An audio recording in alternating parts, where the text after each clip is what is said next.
If all movies were as bad as this one, this would be our last broadcast. Well, hey, hold on now. Hold on. I'm holding. Don't just get right into it. Well, listen. To fill in The bone-chilling silence. bone-chilling silence. Oh, yes. You're gonna feel that in your marrow. Let me just scoot in here because I want to get nice and close. Watch me swoosh right in. I want to talk real good into this microphone for everybody. Mm-hmm. Well, yeah. thanks for listening, everybody. Oh, it's been a great ride. Yeah, we really enjoyed it. Roller coaster tycoon. Whirlwind. It's like one of those. It's the roller coaster that you make when you're really just sick of the game, so it loops back around and just ends in the line of people. or you make it so that it's a ramp into nowhere, so the carts just fly off like into a pond. So many good options. Roller Coaster Tycoon is better than The Sims because you can't kill the Sims. I mean, you could put them in a pool and take the ladder away, but it's still mostly for kids. You can put them in situations where, sometimes life is a little harder. Yeah. And if you look away and you come back, well, sometimes you've got a floating sim. Yeah, and I saw an update video a long time ago where somebody was reading the patch notes, and they took out the ability to fuck the Grim Reaper, so now I don't want to play it at all. Well, why would they give us that and then take it away? Exactly. Indian give my ability to fuck the Grim Reaper. Jay, you can't say that. Dude, if you say fuck too many times, we're going to get an 18+ rating. Oh, God forbid. And Reaper? Boy. Yeah. And the whole other thing you said? Boy. Whew. Unbelievable. Sure does make me feel bad. Does it? For kids? For everybody. Oh. Well, I try to cultivate a mature audience so that when I pull my penis out, I don't get canceled. Jay. Yeah. It's just me in this room. Please don't pull your penis out. Oh, no promises. I don't want to see that. I wore my sweatiest sweatpants today. Nice. I recently bought a pair of sweatpants that looks like jeans. Okay. Yeah. Right on. Rock and roll. I recently bought a pair of high-vis pants for work that nice. Are so baggy that it makes me look like a circus bear when I wear them. Nice. You should take those in real tight. How? I don't know, like just a series of safety pins. I think you have to go to like an old man who makes you stand up on a stool, and then he runs his fingers up your inseam delicately, and then cups your balls. Well, you want to make sure you got enough space in that area, especially. You You don't want to choke those out. I know it doesn't matter for do. me. You really do. You want everybody to know what your insides look like. Well, if you have to stop and tie your shoe, you want people to go, "Oh my God!" Oh, jeez. Why is there a cabbage patch sticking out the back of you? Good sir, you have to pay for that hot dog. Every grocery store I go into, people think I'm shoplifting. Why did you take all the eggs out of the package before stuffing them in? Oh my dear God! Did one just break? Your yolk is hanging out. Don't ever describe it as a yolk. I will though. It's exactly what it looks like all day. Especially on a day like 2 days ago when it was really hot. And that's also something that happened. Remember that hot day we had? I remember about 4 of them. Oh man, all of them then. Yep. Boy. Fuck that. Yeah. Nothing like 40 degrees. Nothing like 40 degrees in June. 40 degrees. That's Celsius for everybody who is silly. Yeah, imagine measures temperature in a silly way. Can't believe we're having summer weather in the summer? It's not even the 21st. It's not even technically summer yet. Hey, it's look at outside. Yeah. Summer. What's out there? Oh, sun, laughter. I don't hear any of that. On the topic of laughter, I may have mentioned this last year, but again, there are circus tents in the parking lot across from my building. Oh. Big purple and white circus tents. And last year, it was advertised on the radio as some traveling Argentinian circus. Oh, no. Which, I don't know what the difference is between like a Roma circus and an Argentinian one. Well, what do they have that's special down there? I don't know. Here's the thing. I don't even know where Argentina is, I realize. Argentina's in South America. Okay, so they're the lungs of the world. Here's the thing about Argentina. Yeah. after World War II. Oh no! Their It's that population kind of grew. circus. Uh, There better not be any science experiments under those tents. I mean, I'm not saying there is, and I'm not saying there isn't, but I'm saying the people who would be doing those experiments would be into their 90s now. And experts. And probably in chairs. And being wheeled around. I don't know. Chairs with wheels. I don't think those people can leave the country without going to jail. I don't think If they you can... know what I mean. Wink. Wink, wink. I'm pretty sure it's Argentina. It was.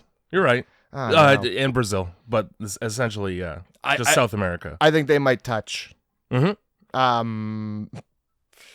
Anyway, so that's some bad news about Argentina. Yeah, I better not see any ovens in those tents. So the problem with traveling circuses though is that whenever they leave, there's always a few less children. Yeah. A la any like Goosebumps or that other show, Are You Afraid of the Dark? Yeah. I'm sure like half of those episodes are about traveling circuses that stole children. Yeah.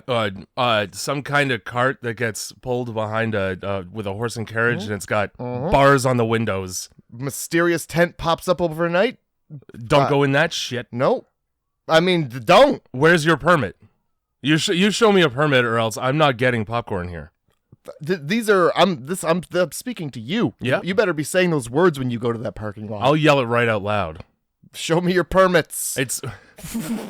I feel like you probably shouldn't yell that. If You're gonna get they're not filmed. from this country, it's probably a bad idea to ask for permits Where are without your specifying what papers? kind. Yeah, exactly. Although they'll know though. Oh God. Oh, I've been trained for this day. I've got the papers. So this is Grindhouse Movie Club, where we just skirt the line of racist. Well, it's yeah. We're being germaphobes.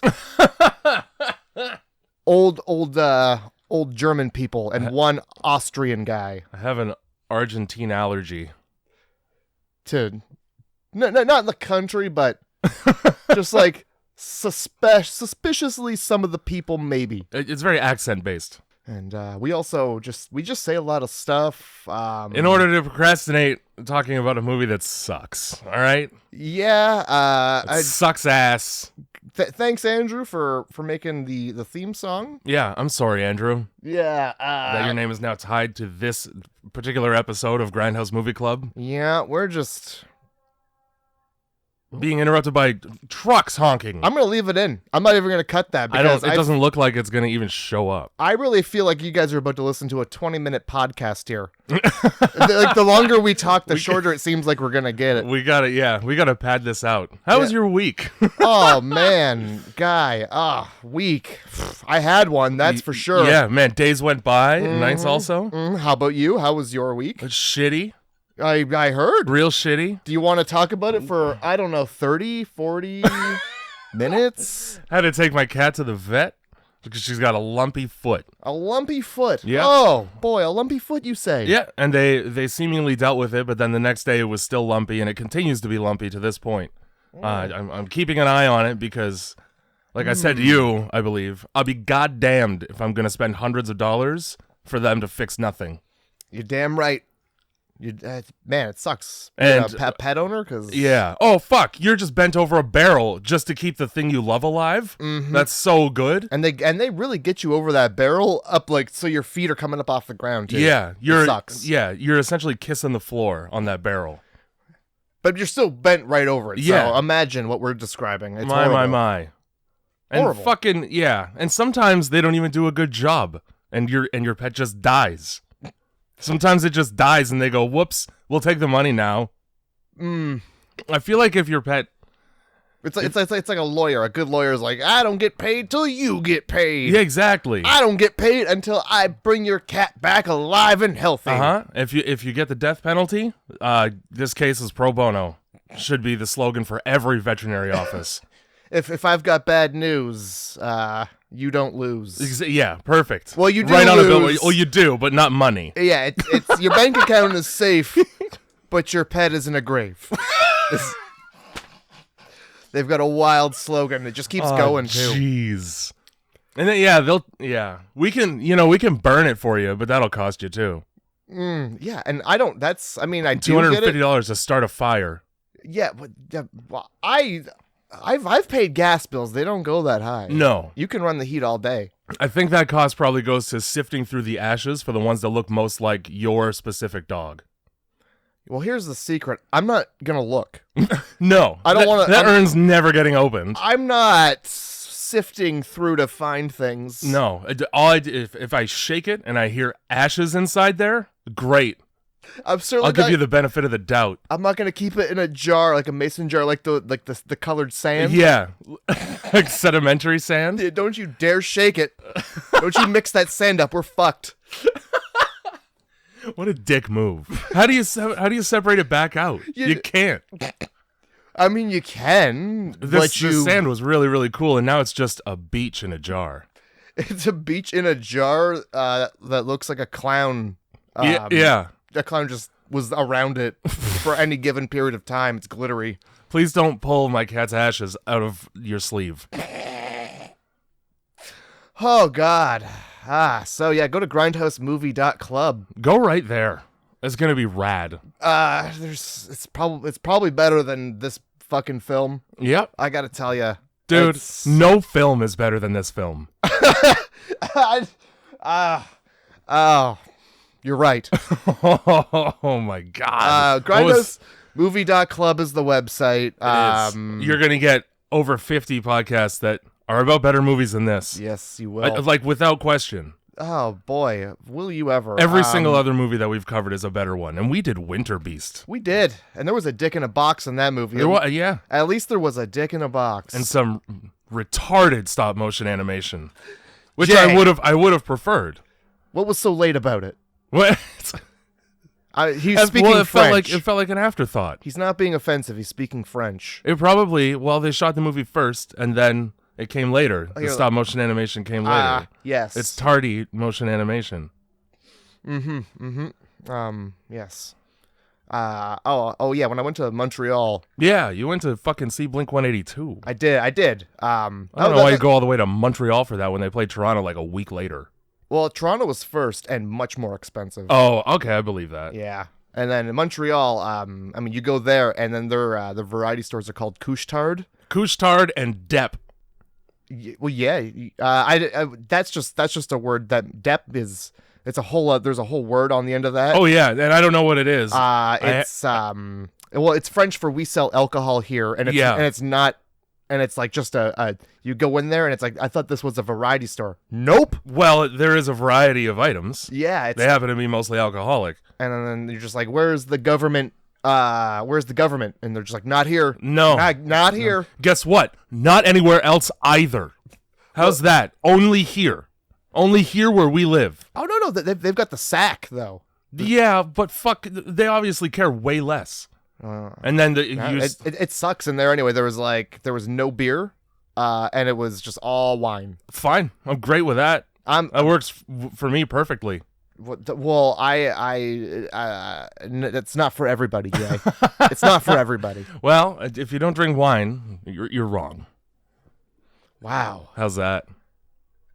Wow. And here I am, the customer, assuming I was right. I feel like I have enough experience with liquors to be an authority on the topic. That's fine. But unless you can come up with a rhyme, it just doesn't make any fucking sense. Drink some wine, everything's fine. Drink some wine, throw up every time. that's the rhyme. You're drinking it wrong. It sounds like you're drinking it wrong. I'm putting it right in my mouth. That's the problem. All right. Also, it tastes like shit. Well, that's not accurate. It tastes like when you leave grape juice in a bottle for too long. Well, that's what it is. Yeah. It's sometimes a barrel, but it's bad. It's gotten bad, Jay. I throw it out. When I see the bottle start to puff, I go, "Oh, bad." I'm not going to drink that in a year and get drunk. I'm going to throw up. It's a glass bottle, so it doesn't really puff. How are you going to tell? The cork is just like help, just like brimming. That's just ease of access. And it's not when it explodes. What? I'm just all I'm saying is ew. Right? Well, that's fine. Oh, I'm gross in 50 other ways, so I'll take it. Oh, I'm not saying you're gross. I must be, because I fucking funnel wine into my body like I'm a tornado. Leave a liquid. Leave a comment in our email, guys, please. Anything to keep this going. Oh man, what movie did we do this week, Matt? At your behest. Let me just clarify. First of all, this movie went on a list of movies that I was forced under penalty of death to choose from. I gave you 4 options. Yeah. And 3 of them were fantastic movies. And you picked the stinker. Because it was a movie that was snow-related. I didn't see any snow, Jay. There was a very small amount of it. I think it's like snow in the springtime. That's how much snow there is. There was snow in like 2 shots of the film. Yeah. And I was thinking we were on like a winter adventure. I don't think that the characters in this movie know what snow is. You know what? I should have put Troll Hunter. Yeah, you should have. That should have been. Yeah, that should have been the snow film. That one's also found footage, so right in there. Oh, so good. Damn, that's a good movie. I forgot all about that one. Nah, I think about it all the time. I've been trying to weasel it in here, but it just hasn't fit in yet. Oh man, it would work on the heels of this. Well, this movie fucking sucks. Well, yeah, it does. But it just makes the bar lower for the next time. You know, I could made for TV movie about a doll that just sits there and then people die around it. Hey, here's the thing. I spilt coffee all over my chair. But they can't all be winners. That's true. We just did The Thing. Yeah. Oh, banger. Killer movie. I can't think of a single film that'll be better than that. So we'll see. We hit the roof, and now the ball's got to come back down. Well, before it can bounce again. Picture yourself as a female, and then break right through that glass ceiling. So what you want is to, instead of you want to throw a super ball, you're trying to throw a rock. All right, I'm just bouncing super balls. That's all I'm doing. Well, that's fine. Well, at least then, because it's a Super Bowl, it'll go up even more quickly. Yeah, exactly. So picture this podcast as a Super Bowl. Like, yeah. You throw it down, boom, winter beast. Shoots up, bam, thing. Yeah. It has to come back down before it can bounce again. That's right. Life is about balance. That's right. You know? That's right. And it's always darkest before the dawn. That's so inspirational. And we're in the pitch black of night with the last broadcast here. So beautiful. And so accurate. We are in the shit. I'm blindfolded at night. Blindfolded at night in a coffin underground, and the batteries in the flashlight are out. Yeah, which they're not flickering; they're just out. Yeah, and that like makes it seem darker for no reason. Yeah, bottom of the ocean. Yeah, all right. Here we are. Actually, the bottom of the ocean would be cooler. It would be, except you got James Cameron poking around down there. Well, he's old and can fuck off. Old white guys got to be everywhere, don't they? I saw a post about this guy. I guess he's broken the record for living underwater for the longest. He says he doesn't want to come back up. Okay. It's like 200 days or some shit like that. I don't know where he's going to get air from. Really giving Geppetto a run for his money. Was it Yeah, I guess Geppetto. Yeah. He got in that whale, right? In Pinocchio? He got right in that whale? I don't know. I think I watched it once. Yeah. I don't know. All I remember about Pinocchio is the fucking Family Guy joke about lying so that the nose grows into a guy's asshole. Yeah, they sure did make that joke, didn't they? If you know the answer to this piece of trivia, it's not Disney trivia. It's just probably German. I think it's Warner Brothers, but I mean, yeah, the story's obviously much older. Yeah, cobbling was still a marketable trade. And you know who cobbles now? You just throw your shoes in the trash and you go buy New Balances at Walmart. Right. That's cobbling. The only cobbling that happens these days is with peaches. Oh man, and I do love a peach cobbling. I gobble a peach cobble. You gobble that cobble? I robble gobble that cobble. Oh my god! So I'm like I hate this. I'm like the peach cobbler robbler, and I come in and I just take it off the plate, and it's like far too hot, and I'm like, shit. Should have left this on the windowsill a little longer. I'm not gonna eat this in front of you, but trust that I will eat this. Oh, and I take off with it because it's too hot to eat. Yeah, we're gonna wait until it's lukewarm. I'll be back in a half hour. with this cobbler. Half eaten. That's right. Because I'm like, it's too hot. And I'm a generous guy. I like to share.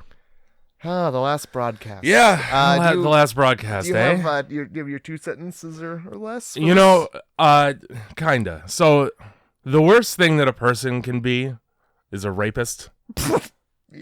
Yes. The worst thing that a movie can be is boring.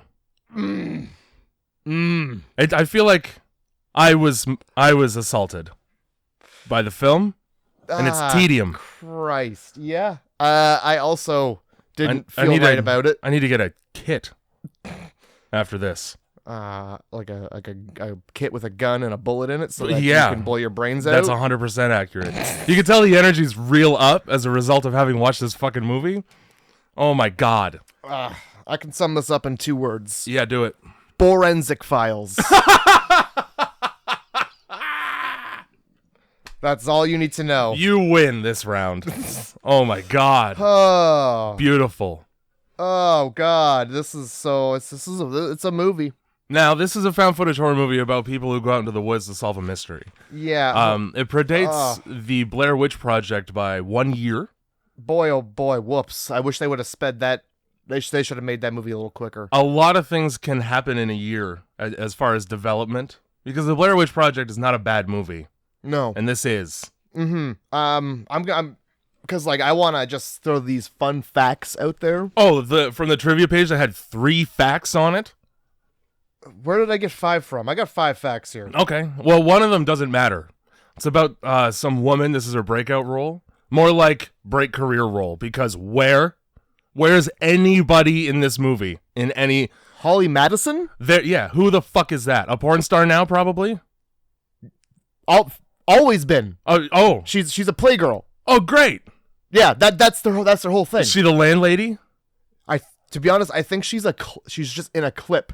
She just exists in the movie. They're just they're showing a clip of the show and she's in it for a second. Great. And that's that. Great. That's how you climb the list to A. So you got Holly Madison. Woo! Not to be confused with Ashley Madison, the website that rich people use to cheat. Actually was like, oh, did they name it after her? That's pretty cool.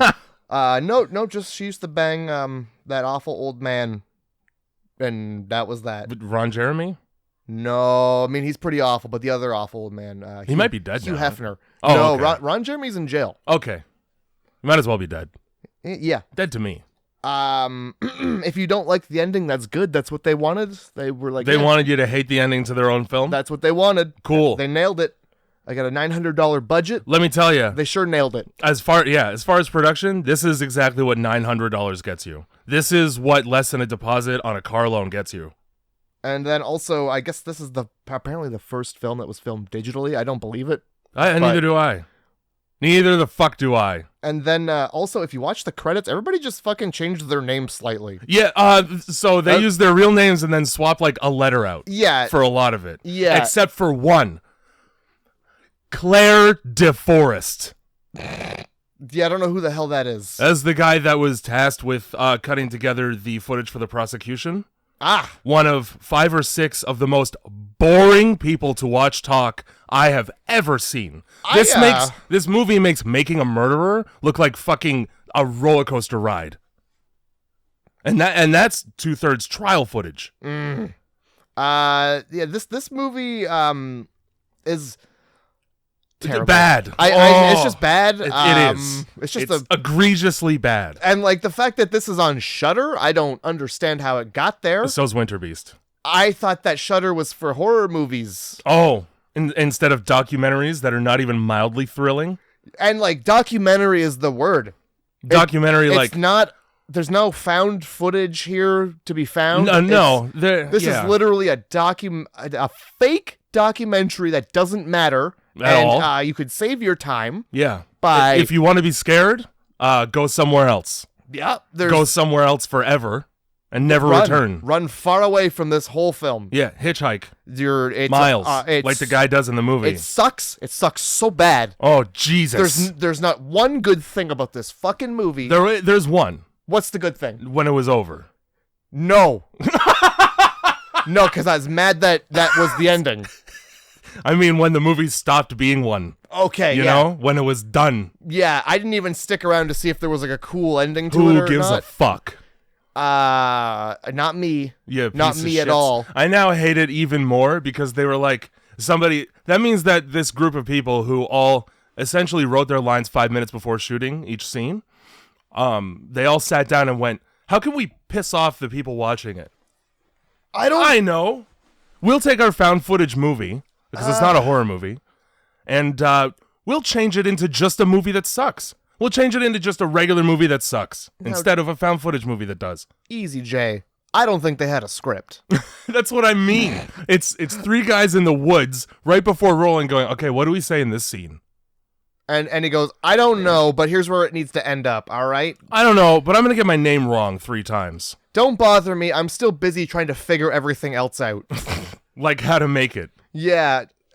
This plays out like a fucking high school project for a photo video class. Oh, it plays out like something that somebody you know on Facebook did, and they were like, this is going to be really good. Please come see it. I'm renting the theater out, and then you go see it, and you're the only one there, and you're like, well, this is why. I didn't watch the trailer. This is the worst birthday party ever.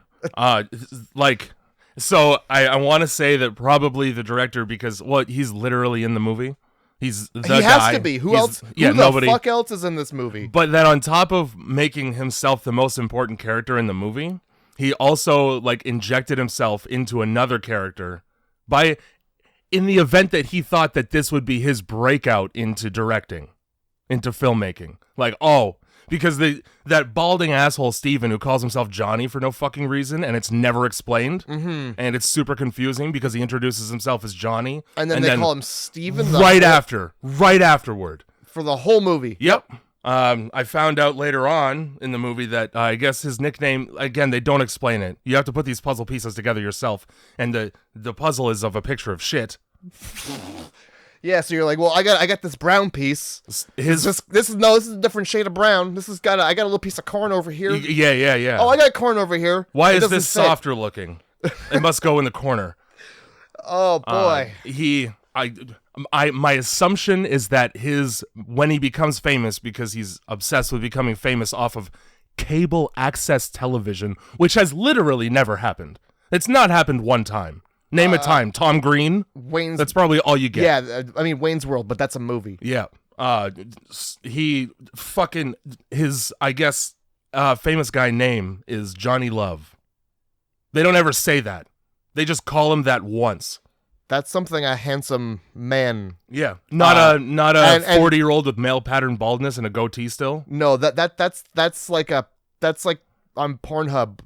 That's like a dude's name on there, and he's like a handsome man. He's got full body tattoos and a hammer. And he lays handsome pipe. He's got a fucking baby arm clutching an apple. He lays pipe handsomely. He's always working those MySpace angles when he's plowing. Oh yeah, fucking that's Johnny Love, or that's like a bad restaurant. It's like a really cheap, shitty restaurant. An Elvis impersonator. It is, and he comes out and he's like, "This is my restaurant." Yeah. That's, I don't know, Elvis noises, you know. And there's nobody in the restaurant part. It's just 5 guys at the bar, and they're like, "Fuck!" I thought it's 5 listening o'clock. to karaoke they hate. And they're just like, "We got to drink these beers before he gets done. we gotta get the fuck out of here before he comes over here." Fuck's sake. A movie's gonna suck when your first encounter with it is like a shitty police dispatch call where none of it's convincing at all. This guy, the whole premise of this movie is that some people were killed in the woods and one of them survived, a psychic. And so obviously he's the guy. And we don't try very hard to think otherwise. No, really, the movie presents it as he's definitely the killer until he isn't. But yep, and it's great. It starts off with he's the director of this whole thing. I call him Dr. Monotone. I call him Buffalo Bill. It's a good one too. All right, because he narrates this entire movie, and his voice is such a drone that you want to go to bed. It's like he's telling you a bedtime story, and it's really effective. And well, yeah, because you want to be unconscious, so it's just you wake up and it's done, you know? Yep. And then for somebody Like a who surgery. insists on being in their own film, he doesn't know how to act worth a shit. Worth a shit. There's like one good actor in this whole movie. And it's the dude like who works at the fucking studio where they're shooting. Oh, the guy who just fucking hates him? Yeah, the guy who hates everyone. Has nothing good to say about the guy ever? Fuck. He does one of those Les Stroud Survivor Man shots where it's just him walking from his car to a house, and it looks like he's got a butt plug lodged in there that's just a little bit too large. Jesus. That's how he fucking walks. I didn't notice that particular anything. Good God. I'm just looking for a note here that is worthy of saying out loud. How about when these people in the woods go missing, their missingness is reported over radio. Okay, well, how about this? Let's start off with this. The show is called Fact or Fiction. Yeah. There's an actual show called Fact or Fiction. I thought this was that. It's not. I was kind of like, oh, cool. How did they get involved in this? I'm kind of excited. No, it's just a shit piece of shit. Yeah. Well, it's cable access. And they're just like, we're gonna call it this, despite there's an actual show that's probably far more entertaining. We're not. It makes me wonder if it was one in 1998 when this movie was made. Oh, I assume so. If not, I mean, it should have been. I would have rather been watching that than this. The quality of this cable access show, Fact or Fiction, that the two main characters are the hosts of, is about the quality of a college project. Maybe a little worse, because they're actually trying to accomplish something, like get a grade, so they put effort in. These people just sit in two chairs and try really hard not to argue with each other on camera. If you need, if you need like a frame of reference here, yeah, the movie starts with these people are not actors.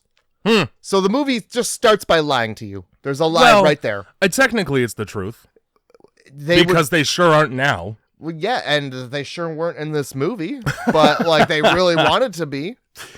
I wonder if any of them had the thought, like, "Oh man, this is gonna rocket propel my acting career into just pure star. I'm gonna be working with Quentin Tarantino tomorrow." Oh boy, Hollywood's gonna be knocking on my door, but it's the Hollywood that you don't want to be a part of. It's the Richard Ramirez Hollywood. Oh boy, and he's knocking on your door just so that he can shoot you with a gun and then touch your wiener, probably. For the devil. So on the topic of the devil. On the topic of, by the way, the Jersey Devil, I was really excited to see that in this film. You thought it was going to be a Jersey Devil movie, didn't you? I thought it was a Jersey Devil movie, not a lick of Jersey Devil in this damn film. I got news for you. Unfortunately, there is no good Jersey Devil movie. I've seen a lot of bad ones. How is there? I've not heard of how do you fuck up a demon that's horse, goat, and like, I don't know, with wings and like little hooves. How do you fuck up a half horse, half goat demon? By not focusing on it being that and just making it a hairy monster. So it's Danny DeVito out there in the woods. It's Danny DeVito's beer volcano in the woods. All right. So it's really important. What's really important to note is that there's a lot of dates that are going to be flying at you. Great. And taking note of how they are presented to you, the format, and how it's consistent throughout the entire film. So the first date is this call is December 16th, 1995. Oh shit! At about noon, which is pretty cool. That's what I did not notice. Noon is a good time to make a call about missing people. Yeah, it was like 11 something. I don't know, about noon. Yeah. And this is like this 911 dispatcher has heard it all. Yeah. She's not affected at all. She's just like, hello, this is 911. What do you want? And the fuck do you want? And he's like, help, my friends are missing. And he's like, all right, well, guess what? You're the suspect now. This is 911. I don't know. We'll like, send someone out. Yeah, they're on the way. I appreciate your excitement about this. And then also, like, the dispatch woman just lets him hang up the phone. I feel like that's a no-no. They call back. Yeah, they do. They'll they call give you status payphone. Updates and shit. Oh, of course. Just wait by the payphone and we'll be in contact with you, because just saying to a dispatch woman that you're at a payphone is not enough information to locate a person, let alone the people who are missing. How about an address? How about where the fuck are you right now? Oh, I'm in the Pine Barrens. That's interesting because the Pine Barrens are so big, people get lost in them. So maybe narrow that down a little bit. I'm at the. It's 1998. There's no triangulation happening. I'm at the phone. I'm at the phone. By the way, this takes place in 1995, so even less triangulation is happening. Yeah, I just really didn't believe that this was a real 911 call, and I listened to I listened to those shits all day. You know how like sometimes you can hear somebody obviously reading lines? Yeah. That's exactly what this woman sounded like. It sounded like she was just reading what she was told to say as she was saying it. I mean, if she could have just like done one more take, I feel like she would have had a little oomph. There's a couple times in this movie where if they had just done one more fucking take, and then they chose not to. Jay. Yep. Now, $900 doesn't get you a lot of digital tape. It's funny you say that, because it sure does. $900 in 1995?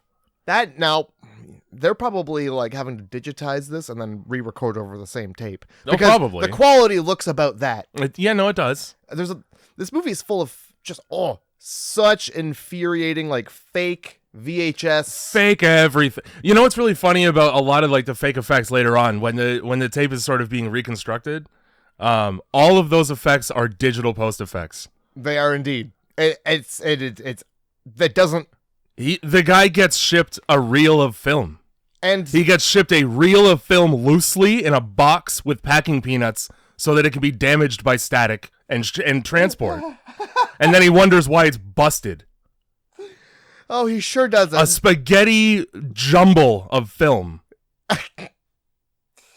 Hey, Michelle, can you restore some of this? No. I like that we get so comfortable with Michelle that she gets they start to call her Shelly. That confused the shit out of me too. Which one is it? How long have you known this Michelle? Oh, quite long apparently. Her whole life. She's Shelly now. The thing being though, but the title card that says her name still says Michelle. So it's not like she's familiar enough to be called Shelly. Well, she didn't fuck the title card. I don't know what to tell you, man.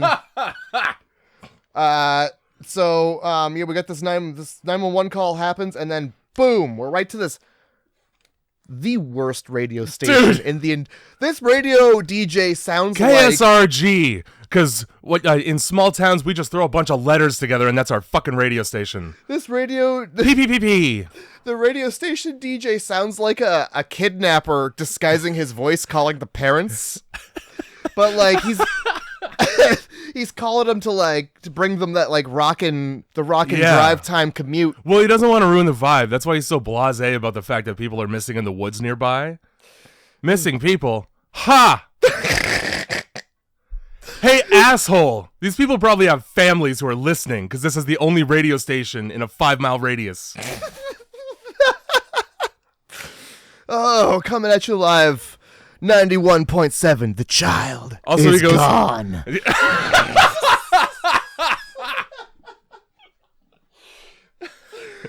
Oh my God. Oh shit! Turn it off and bury the body. Fuck. And during this he's pretend it's obviously just one guy doing a voiceover as a radio announcer, but he goes, I don't know, Bob. There's no Bob. There's no Bob. There's no fucking Bob.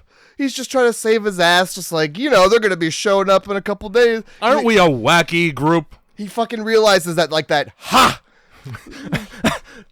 So disrespectful, this fucking asshole. The people from Fact or Fiction are missing. Even Howard fucking shitheads. Also, let's talk about the fact that there's no way he names the fact that they're the hosts of Fact or Fiction as if anybody knows what that show is on cable access. Channel 978 with bunny ear antenna at 3 a.m. it airs, and 5-year-olds watch it. That's the only open time slot they had. They had a lot of plant watering shows going on throughout the afternoon for the 40 old people who watch that shit. And the joy of painting, just reruns of that. By the way, I miss it. At some point they're just flashing news articles on the screen so quickly and with movement, so you can't even read them. Well, except for one. Yeah, luckily the one you can read has the thing that they're doing spelt completely wrong. Cable access spelled with an X. An X. That's not correct. That's not right. Who's not proofreading? Was this fucking movie also like? Was it edited in Windows Movie Maker? Windows Movie Maker. That's exactly was what I was assuming. Or Pinnacle?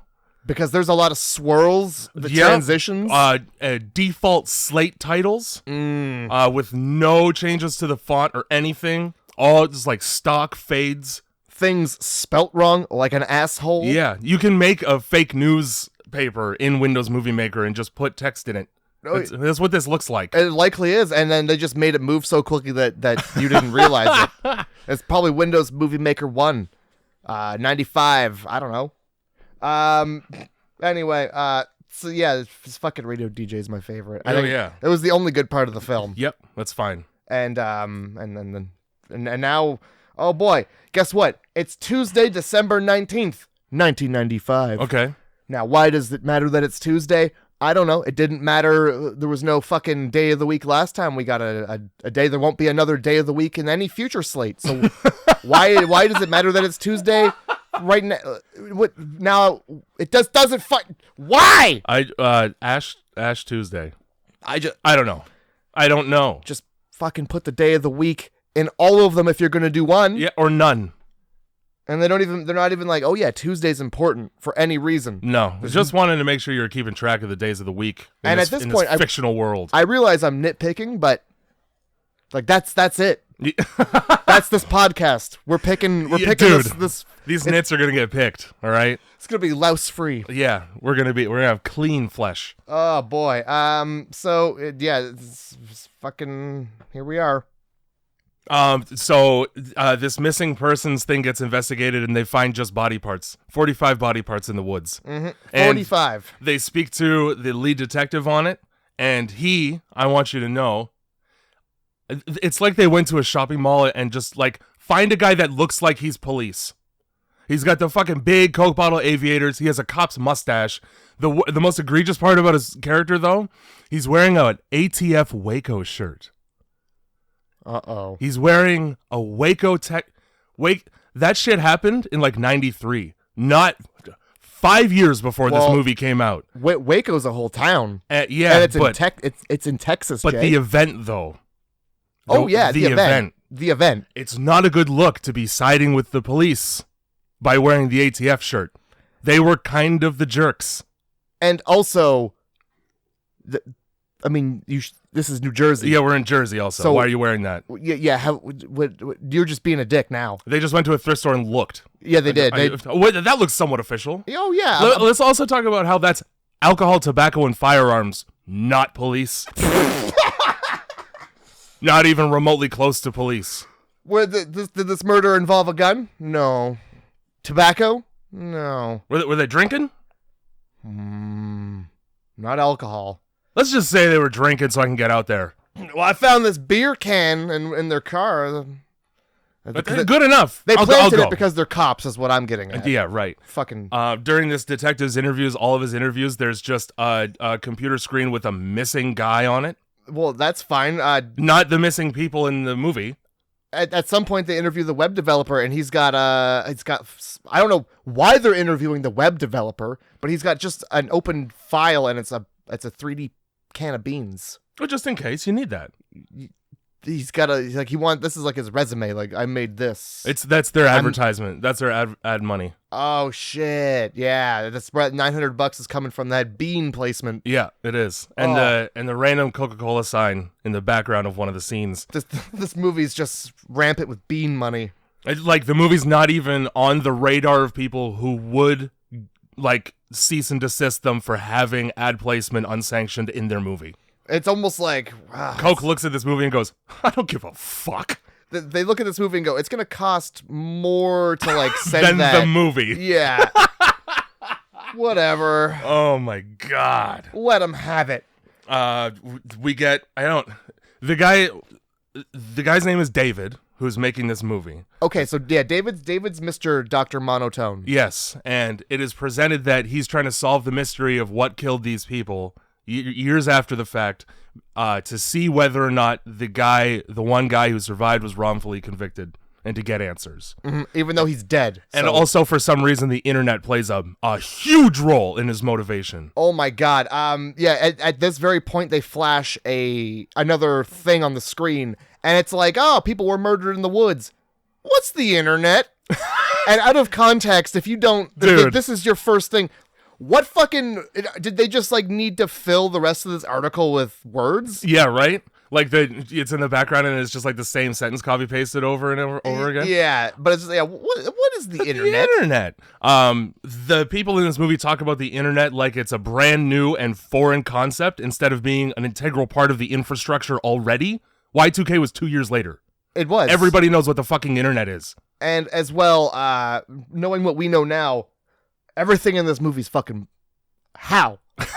Where was this technology? So much how. How? We're gonna do a live broadcast in the woods, 4 miles away from the closest access road. With enough internet for this other guy to hop on some chat rooms and spank it. IRC. Which, I mean, if you're spanking it on IRC, it's to like ASCII art of a boob. That's it. Well, maybe it's Just a bunch of lines and dashes that are like vaguely like an Etch-a-Sketch. this guy over here has never spanked it to the written word. You've never yanked it over a Not a 50 handwritten Shades note? of Grey fan. You never dripped one on a What did the note say? on After a years at Gilroy? sea, I ache for your embrace because it's Yeah. 1748. Well, yeah, and then you drip one on there, and like all the ink runs. Oh my god. Yeah, that's better. That's stickier than the It's- wax that they was sealed up in. It's romance. It's romance. It's romance. This guy goes, I was also interested in this project because these are children of a digital age. No, they're not. No, everybody's in their 20s. So they're children of the Vietnam War, actually. Everything is analog. They have a box of VHS tapes. Fuck's sake. Live broadcasting in the woods now is hard. Where's your signal? That's a long Ethernet cable. Yeah, where's the 4G is decades away. It is. And that's spotty at best. Yeah, I can barely get on Instagram when I'm out of the city. So Holy fuck. where are we? They're on the. They thought that the guy getting that dude who used to direct soap operas was a big deal, but they must be on the horn with Bill Gates every day. Yeah, they've got military grade satellites that They just beam Wi-Fi right at them. Oh yeah, and they just like throw the dial-up sound in there because people vaguely associated that with the internet. And Yeah, they're like, oh. dial-up sound twice. Oh yeah, dial-up sound. Okay, so they are on the internet then. Which there's no That's how phones. There's yeah. no phones out there. So why is there a dial-up sound? There's a little wire that comes out of his laptop. Where does it go? Into the woods? I assume to all that equipment that they have in the Yeah, tent. that's the other thing too. Did you also bring a U-Haul truck for the data processing server that you'd need in order to broadcast live Hey, in 1995? the web developer took care of that. The web developer who, oh man, He looks like he's trying to relive his punk days with his nose and ear piercings. he mastered middle out compression. Also, that guy is a really good example of almost everybody that they interview in this movie looks like they're being inconvenienced, and they want nothing to do with it. And that's true. This is likely it's a $900 budget. This is a lot of favors, Jay. Yeah, There's a lot of favors. It's a lot of I'll buy you a coffee. So there's like at this point I think there's like a news report or something. She's like, there's like a news lady Yeah, standing bad. outside a house. Bad. And you can tell that this is just a person. Mm-hmm. You can always tell when it's not a news anchor and it's not a news broadcast. And I don't know. Okay, so I don't understand why they have to mention this. This lady's like, yeah, so they went into the house. Lot of dirty laundry. Lot of dirty laundry all over the place, but they found some bloody clothes amongst all that dirty laundry. This filthy fuck can't keep track of anything. And then later on, like the cops like, yeah, so we went in there and there's just a shitload of dirty laundry, but the bloody clothes were right there, so we found them. And then there's like another, after that, there's a press conference. Yep. And again, it's just a guy in a room. Same guy. And nobody tries to be like, hey, this isn't a guy in a room. Instead, they take microphones and just use printer paper that has like television call signal logos printed on it. Just wrap it around and tape it on there. I love that. That's beautiful. It's a $900 budget, dude. 900, and it shows. Yeah. Oh, yeah. You really get that authentic $900 taste. I don't know what passed for Photoshop, because I'm sure Photoshop didn't exist in 1998. I don't know. Maybe it did. Well, but they certainly had paint. That's probably what they used to make the flashing pictures of the dead bodies that are so color blown that you can't even tell if it's a person's face. Well, and then if you look closely enough, they just like colored in some things red. The problem is that the pictures probably look like shit. Because and then they were like, well, how are we going to get this to look better? And they just went in and grabbed the paint bucket tool and just clicked on the blood. You couldn't have fucking Nobody's going to notice this. Got like a bottle of fake blood from the dollar store, red food coloring. All right? No. That was all the good blood. They put on that, like, they keep showing this, like, drag mark of blood. Just that one large collection of gallons of blood. That was the budget. And they didn't go, we probably should have shot other blood stuff first. Nah. So that's that. That's the kind of budget where, look, just picture that in your brain and you've, like, you've got no better way. Holy shit. The first time that... The first time that we realized that Steven has multiple personality disorder is when he introduces himself as Johnny. Hey, I'm Johnny. No explanation for that, especially when right after his partner, whose name is Locus, which is it's a synonym for reason, and it certainly isn't locust. No, which I wish it was. Yeah, that's a way cooler. Or lotus, which is what somebody else calls him or later. Lucas. That would have been fine too. That would have been a regular name. Yeah, instead of Locus. Nah, I think at some point toward the end of the movie, a guy just calls him Johnny, or no, he calls him something else, and he corrects himself. Yeah. Well, he calls him Steven at first, and then he goes, "Excuse me, Johnny," as if anybody in the audience would have been like, you fucked up." I really enjoy at one point. They're like, "Hey, we couldn't find Steve's body or Johnny's body, but." They're like, all we did find was this Johnny hat. Like, yeah, the Johnny hat. That sounds like something you put on the tip of your dick and roll downward. Yep, it sure does. And then they found a blood trail, which was not a great thing to find next to a Johnny hat. No, that's true. And a big light. So yeah, I mean, Dr. Monotone says a bunch of shit. I didn't write any. I tried to write it down, but at what point am I transcribing the film? The fucking caliber of acting. I have an example of the caliber of acting. Okay. During this introduction where they're explaining, we're doing our first live broadcast on location in the Pine Barrens. We're looking for the... I am already saying that with more excitement than anyone has in this film, number one. Number two, here's an example of the caliber of acting. Right now, we're going to be recapping some stuff, and you're going to see some tape. Yeah, it really seems like this is their first broadcast. Instead of the last one? By the way, it should have been their first and last. They give like a whole like rise and fall history of this television show that they've got going on and how everybody loves it. This 22 episodes is what they've done. That's a season. That's barely a season these days. 22 episodes. Yeah, and that's enough for them to get huge amounts of fame, enough to warrant an IRC chat dedicated to call-ins. Yeah. They get fucking so many. Dude, they're ringing off the hook, and it just keeps interrupting the broadcast, so we'll just do it over the internet and have just Microsoft Sam say them out loud. Oh, boy. The horror movie version of Microsoft Sam. It's not even... It's like Microsoft Sum. His brother who didn't get enough air. Microsoft barely any. Fuck. Why don't you do a episode on the Jersey Devil? I want to point out that later on in the movie, this IRC comes into play because they mentioned that suggestion was sent by somebody whose name started with D. Mm-hmm.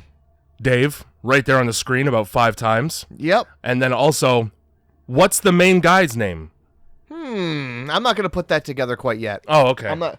Well, here's the fun thing is they don't fucking know Dave. But Dave knows them, I guess. Oh, yeah, you must. Oh, Dave is so... Dave's their only viewer. He's the one keeping the IRC popping. He's probably got 40 TV. He's like the Nielsen family. Yeah. He stole the boxes out of the back of a truck. This is all he watches, and they're just like, That's wow, how the we're ratings. popping. Yeah.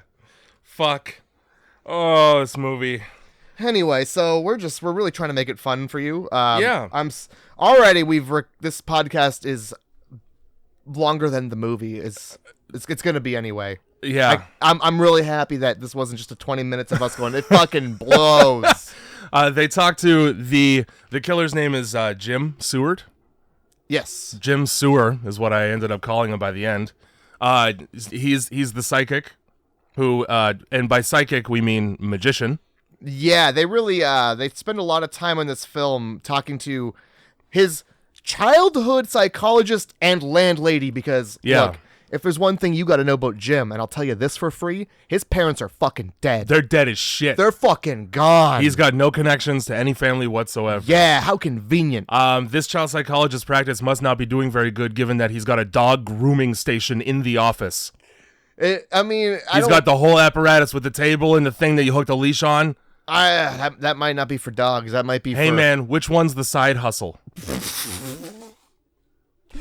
He's also like super casual about, doing exactly what he's not supposed to do, which is violate doctor-patient confidentiality after the death of the patient? Yeah, but he also like chucks his legs up on the desk like he's like the cool teacher about it. He's like, hey, look, I'm going to tell you this. Yeah, that guy's fucking nuts. But you didn't hear it from me, right, kids? Fuck sake. Yeah. Yep. Except for Claire DeForest. Yeah, I'm just going to I wrote it down. Like, I was looking at the credits because I wanted to see if there was anybody famous in this. Spoiler alert. Nope. Claire DeForest. There's nobody. There's nobody in this except for Holly Madison. Yeah. Which, I mean, God bless her. God bless her.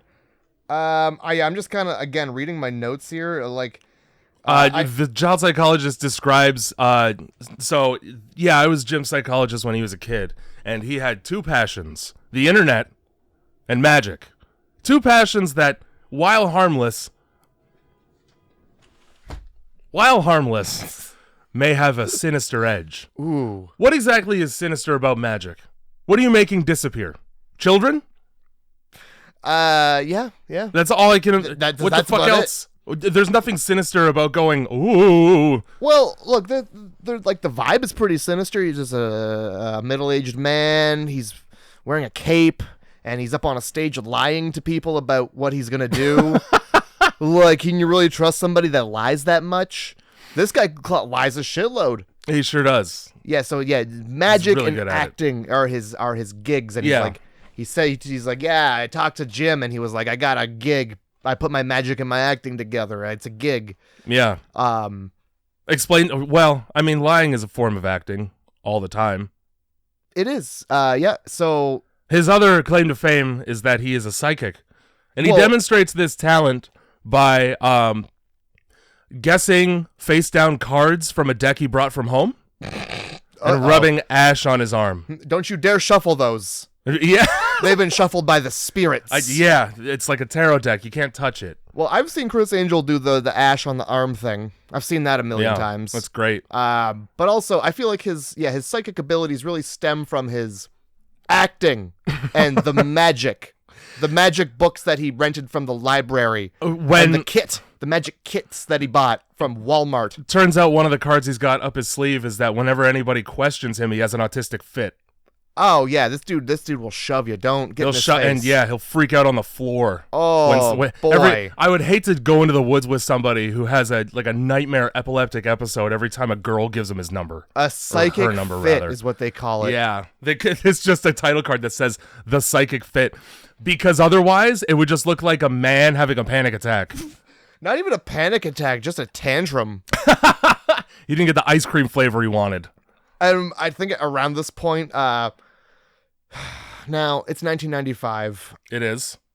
And they flash a website up on the screen, Jay. Did you catch the website? Well, I mean, IRC obviously factors heavily, but no. www.magic_tricks/junk.htm. Nice. Okay. So is that like a subfolder? Is that an index access? I don't know. Because it certainly isn't a website. No, it really can't be. You can't just... People just saw www, like, all right, I don't need to keep reading. Yeah, I see it ends in a dot something or other, whatever. Yeah, it's probably fine.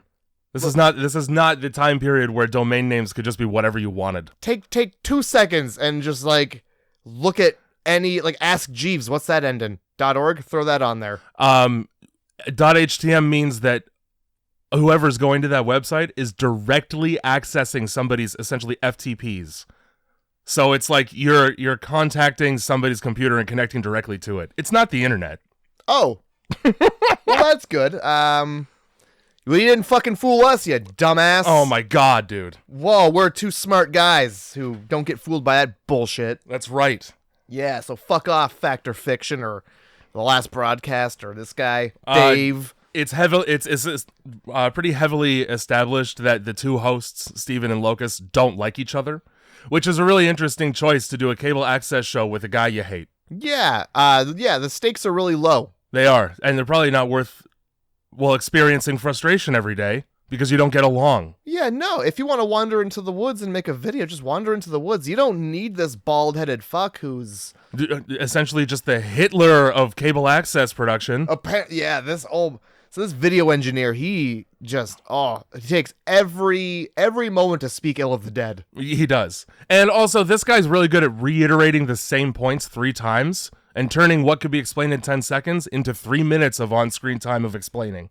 Well, I guess... They had to make a movie-sized movie. To hit their investors probably were like, yeah, you got to make sure this is a long movie. I want to fall asleep. It's like they shot an hour's worth of footage and then just copy pasted to make it an hour and a half. Yeah. I bet they had a list of things that they were like, okay, well, we've already said this twice. So one more time's fine. No.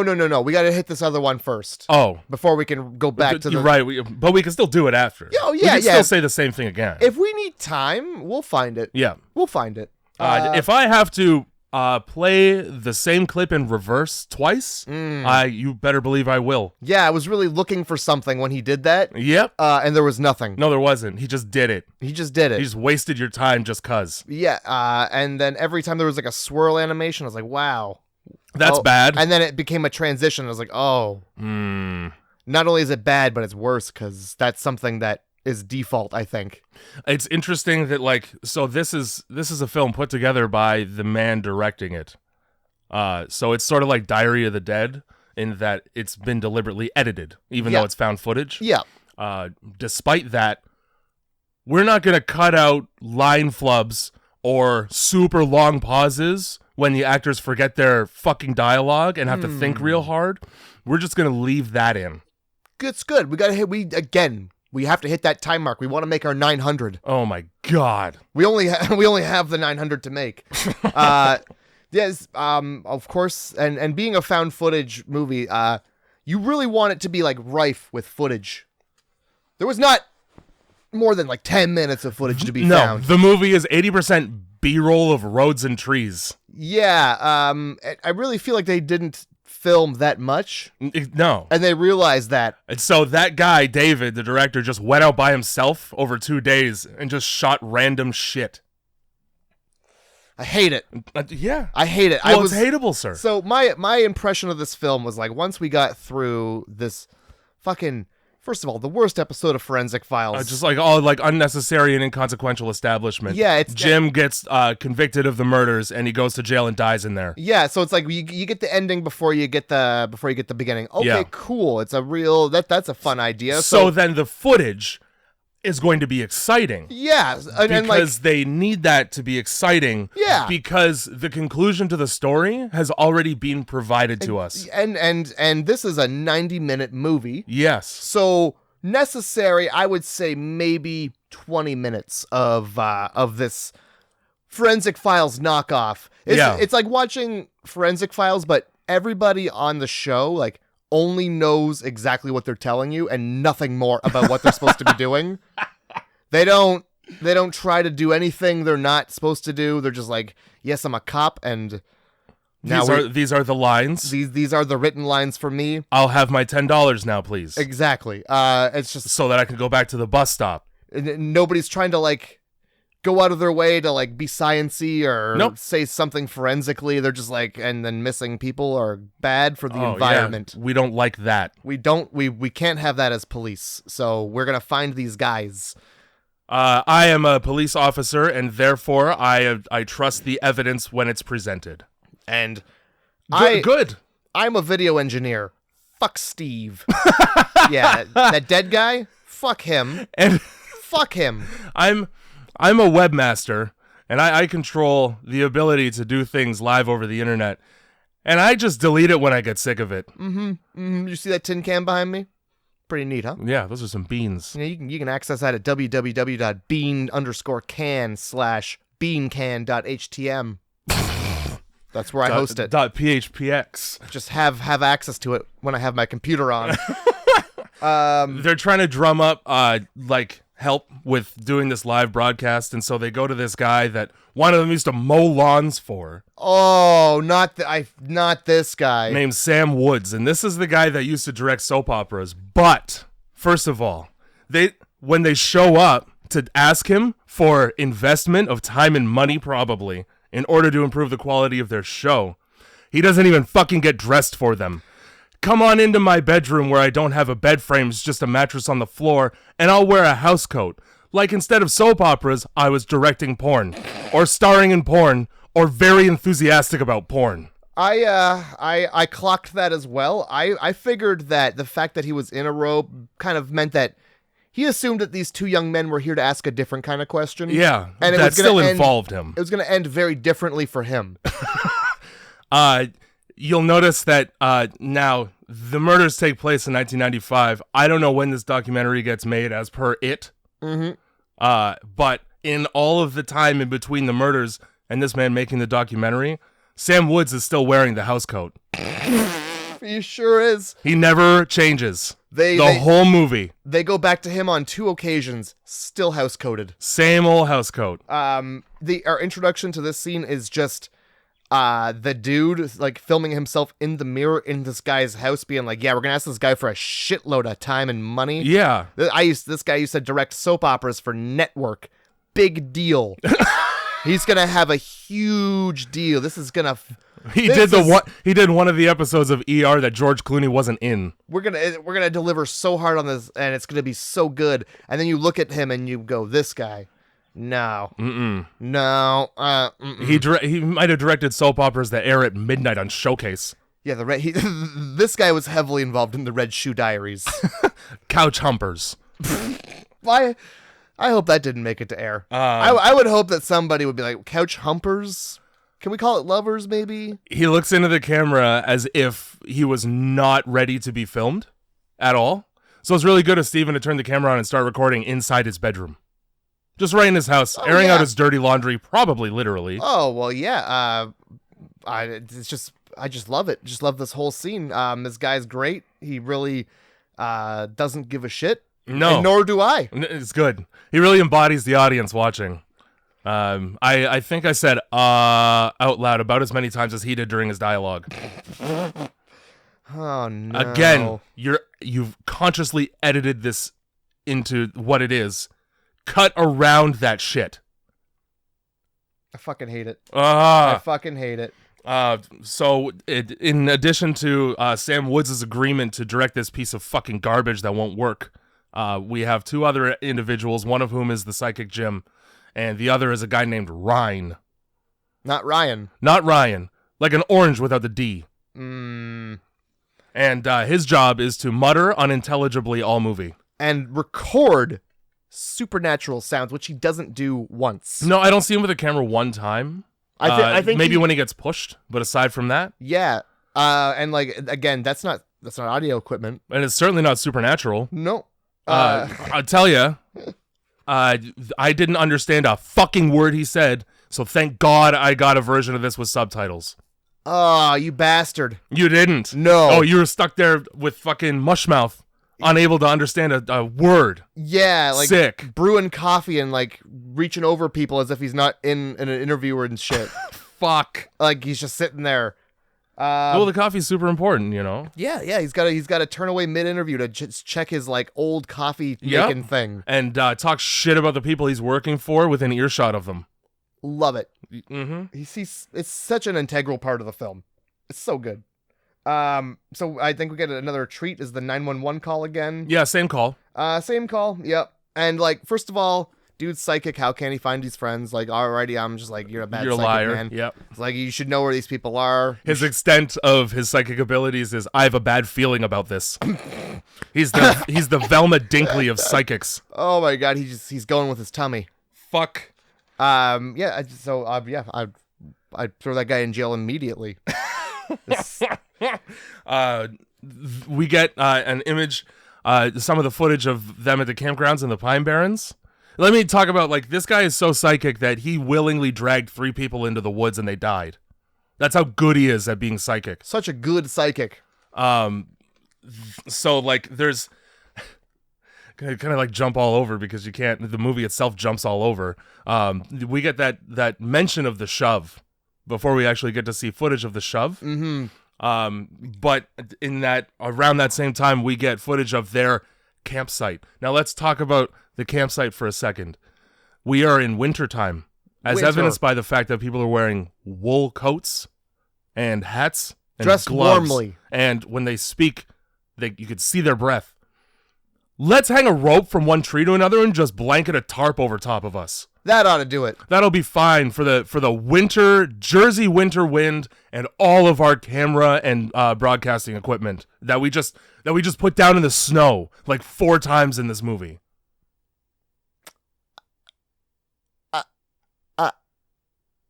I don't know what to tell you, man. I was also wondering why they just kind of plastic wrapped everything. You're not getting any shelter. Also, that tent's not big enough for 4 people. You're cuddling. Maybe that's why they didn't care. Yeah, I think there was like 2 tents, and one tent the dude was like sulking and chatting. Yeah, with, it was like a tent and a half, I guess. I don't know. He had a private tent for his IRC laptop. There's so that he could take his penis out there's while he's 4 cybering dudes. with somebody who's probably an FBI agent. I didn't want to say it, but yeah, there's 4 dudes, and That's right. There's just not enough tent to go around. No. We get the dispatch, the police officer who comes upon these 45 body parts, super respectful guy over the dispatch. After, like, given that he knows for sure that radioing is going to be recorded, this isn't a missing persons report anymore. This guy's definitely DOA. Hey, maybe have a little bit more respect for the dead body. I ain't never seen something so fucking dead. This is dead as fuck in here. It's like roadkill. Holy guacamole, Wow. This guy's toast. Yeah, send an ambulance just in the event the EMTs want to see all the guts. Don't bother sending an ambulance. We just need a trash bag and one of those poker sticks, because we're going to be here all night picking this up. Fucking... I don't know. Jim's getting interrogated by the police after he gets picked up for these bodies. And he says that after pushing the guy, which he says he doesn't remember, but he does because what happens is exactly what he said during the interrogation. He says he ran away so that he can continue to find the Jersey Devil. Hey, if you're running away after committing an assault, why are you continuing to work with these people? It's a good point. Also, when he pushes them, and we see this in the footage later, and they do mention it, he goes, "I'll see you back at camp." What camp? Yep. They haven't set up a camp yet because they're following you into the woods so you can use your psychic powers to figure out where to set up camp. Yeah.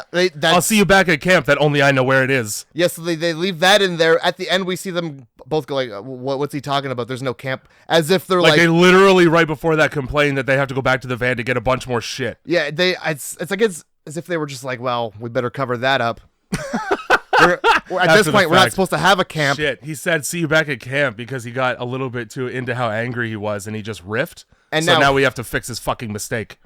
And we didn't catch that because obviously we would have reshot, right? Yeah, right, guys. We would have reshot. Definitely, we would have. We would have done one more take had we noticed. And that winter coat I was wearing during the scene, I just threw out. So we can't just reshoot it now. We must just make more movie. I got a bit of a mustache going, and I'm not willing to trim it up for this. So fucking Henry Cavill.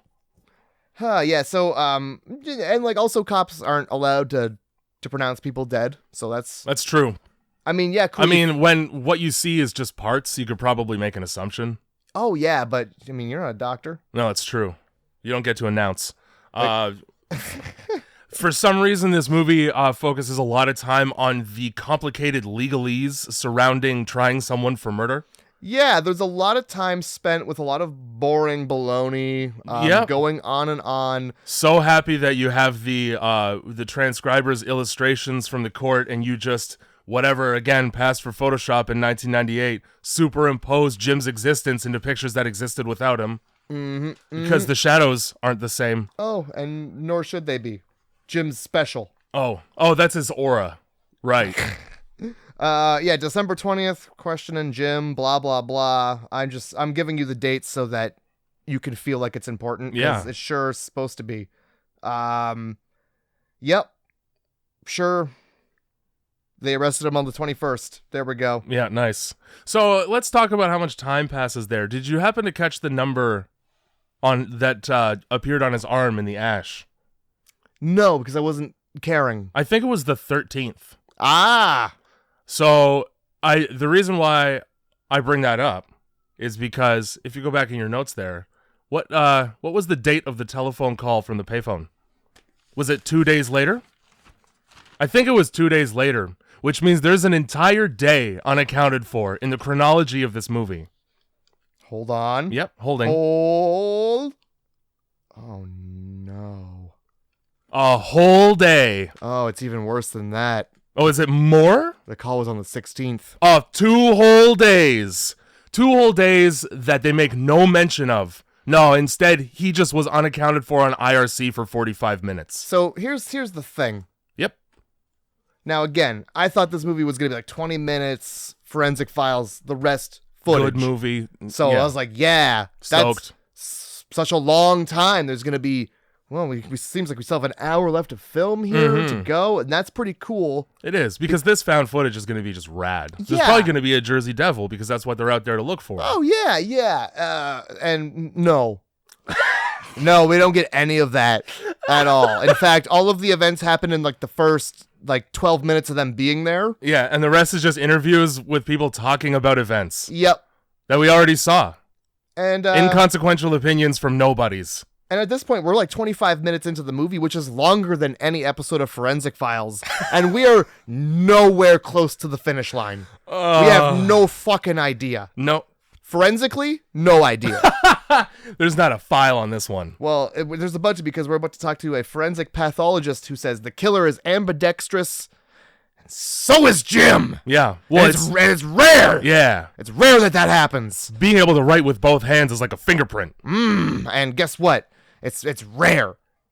The odds of 2 ambidextrous people probably never. I don't think more than one exists at any given time. It's like the Highlander. Now, You have to cut off the other person's head with both hands. Yep. I'm sure at some point we see Dave use both of his fucking hands. Oh boy, did I spoil it? I don't think so. Good, because Dave is the killer. Yeah, right. Dave's the fucking killer. What? Maybe. Yeah, he is. We find that out in the stupidest, dumbest way, the dumbest way possible. But- Shitty computer-generated graphics. Oh yeah, that was Horrible. shitty. And then what happened afterwards was Yep, shitty. And that's then right. and then it was like when you wipe and it's still like wet, and you're like, oh okay, well I gotta wipe again. oh, it's like I've done nothing. It's like I got a marker down there. Yeah, and it's like, oh, what am I digging a hole here? Like this is supposed to stop eventually. Fuck. And it's Would just love for this movie to have stopped earlier than it did. the shit never stops. No, it doesn't. Eventually, you just pull up your pants and go, I just have this now. Whatever's down there is shiny because I've been polishing it. I'm surprised there's not blood. Well, more often than not. Anyway, so yeah, I'm sorry I spoiled it for you there, but just like there was no reason to call attention to that if they didn't call attention to Dave using both of his hands at some point. Yeah. And I don't think they do, honestly. Maybe he holds a camera with like one hand or the other. He holds the camera and the mic, and we see that, but then I don't know if he swaps that up. I don't know either. You'd think he wouldn't be able to because that Velcro hand strap's going to be only on one side of it. Yep. So an inconsequential piece of information that doesn't matter. Anyway, so that's that. They just throw that in there, and they're like, well, that also Jim is as well. So we got him, boys. So I don't want to. This is like I wrote blah blah blah. Yeah. So what? There's. What have you got to say? There's footage of Jim talking about, we're going to go into the woods and we're going to settle this once and for all. I don't know what that means, but I don't want to go out there with you if you're looking to settle anything. Yeah. I even settle down? Are you trying to settle the score with your demons? Yeah. Are you trying to settle up? There's a big old part of this film where they're like, this guy was hired to edit the footage to make Jim look like a shithead. That's Claire DeForest. And they say that in the movie, and he agrees with it. So essentially, the movie just admits to having a guy bias the jury during trial. And, like, just give his opinions as if they matter. As a videographer, I am an expert in murders. Yeah, and he gives, like, a lot of, so there's a lot of blood evidence. Like, shut up and click render. Split those digital files, you shitty asshole. We don't need the opinions about whether or not Jim's the killer from the peanut gallery. Yeah, now I don't know if you guys have considered this, but the blood evidence. Now, I'd like to get out there and see it myself. Mm-hmm. Anyway, fuck Claire. Maybe 30 minutes of Jim just fucking around in the woods, interspersed with narration about how he's fucking around in the woods. My favorite thing about this movie is there's a principle in filmmaking. It's called show not tell, or show don't tell. Basically, because it is a visual medium, you're able to let the audience, the viewer, see things and then draw conclusions based on the things they're seeing. Now, found footage movies are very notoriously difficult to make exciting because there's a lot of just walking around. So what a lot of people will do is they'll use that walking around to they'll design character establishment, story arcs, kind of defeated when the narrator goes, these three guys, there's some tension between them. While they're out in the woods, they're having a hard time with the friendship. And then, so when you show me the footage of that happening, I don't care because you told me already. Cool, man. So let's just skip ahead to something else. Yeah, it's a good point because that's like one of the worst shots in the whole movie too. Is like him going, "I'll be back. I'll see you back at camp." Yeah. I don't give a fuck. And also, it doesn't matter how they feel about each other because we don't spend enough time watching them do anything other than walk around to give a shit about that. None of these characters are in the film. None of them are. There's just video of them in the film. So it doesn't fucking matter what their feelings and emotions are. I don't think any of them have more than 7 words to say. The narrator is David. He essentially just tells you how the characters are feeling. Yeah. Great. Because he's seen the tapes and he's not going to show them to us. Not only that, no. But a lot of the time, he cuts the audio from the footage so that he can talk over it. Love it. You might as well just speak to me like a book. I came here to see a goddamn Jersey Devil. And also, don't put the possibility of a Jersey Devil in your movie if it's just a guy. Just call this Murder in the Fucking Woods. Yeah, just because you're in the Pine Bay. We need a Fact or Fiction is a supernatural show. We got a guy who's been struck by lightning 5 times. There's nothing supernatural about it. It's a fucking fluke of science. So I'm not creeped out. Nope. You could choose any reason to go into the woods, but you had to tack the Jersey Devil on so that people like me get fooled into thinking that the movie might be good. Well, they had a budget of $900. They probably, where can we drive? That's 45 minutes in gas away. Well, fucking less probably Jersey. You're in the Pine Barrens. I'm sure they shot on location because Jersey is just the middle of nowhere unless you're in New Jersey, like the capital, Trenton. They didn't even show one Jersey Devil. No. And I would have been fine with a drawing of a Jersey Devil. So they did that thing where they're like, Jim, because he's a mass murderer, he's the real life Jersey Devil. Whoa. Is he 250 years old and the 13th child of a family? Nope. Weird. I would have accepted a picture of the Tasmanian devil at this point. That would have been just fine with me. And here is an artist rendering of what it could look like. I would, instead of saying I'll see you back at camp, if Jim had just gone then just fine. starts spinning. Yeah, like a tornado. Fine with that. Yeah, see that would have been a fucking film right there.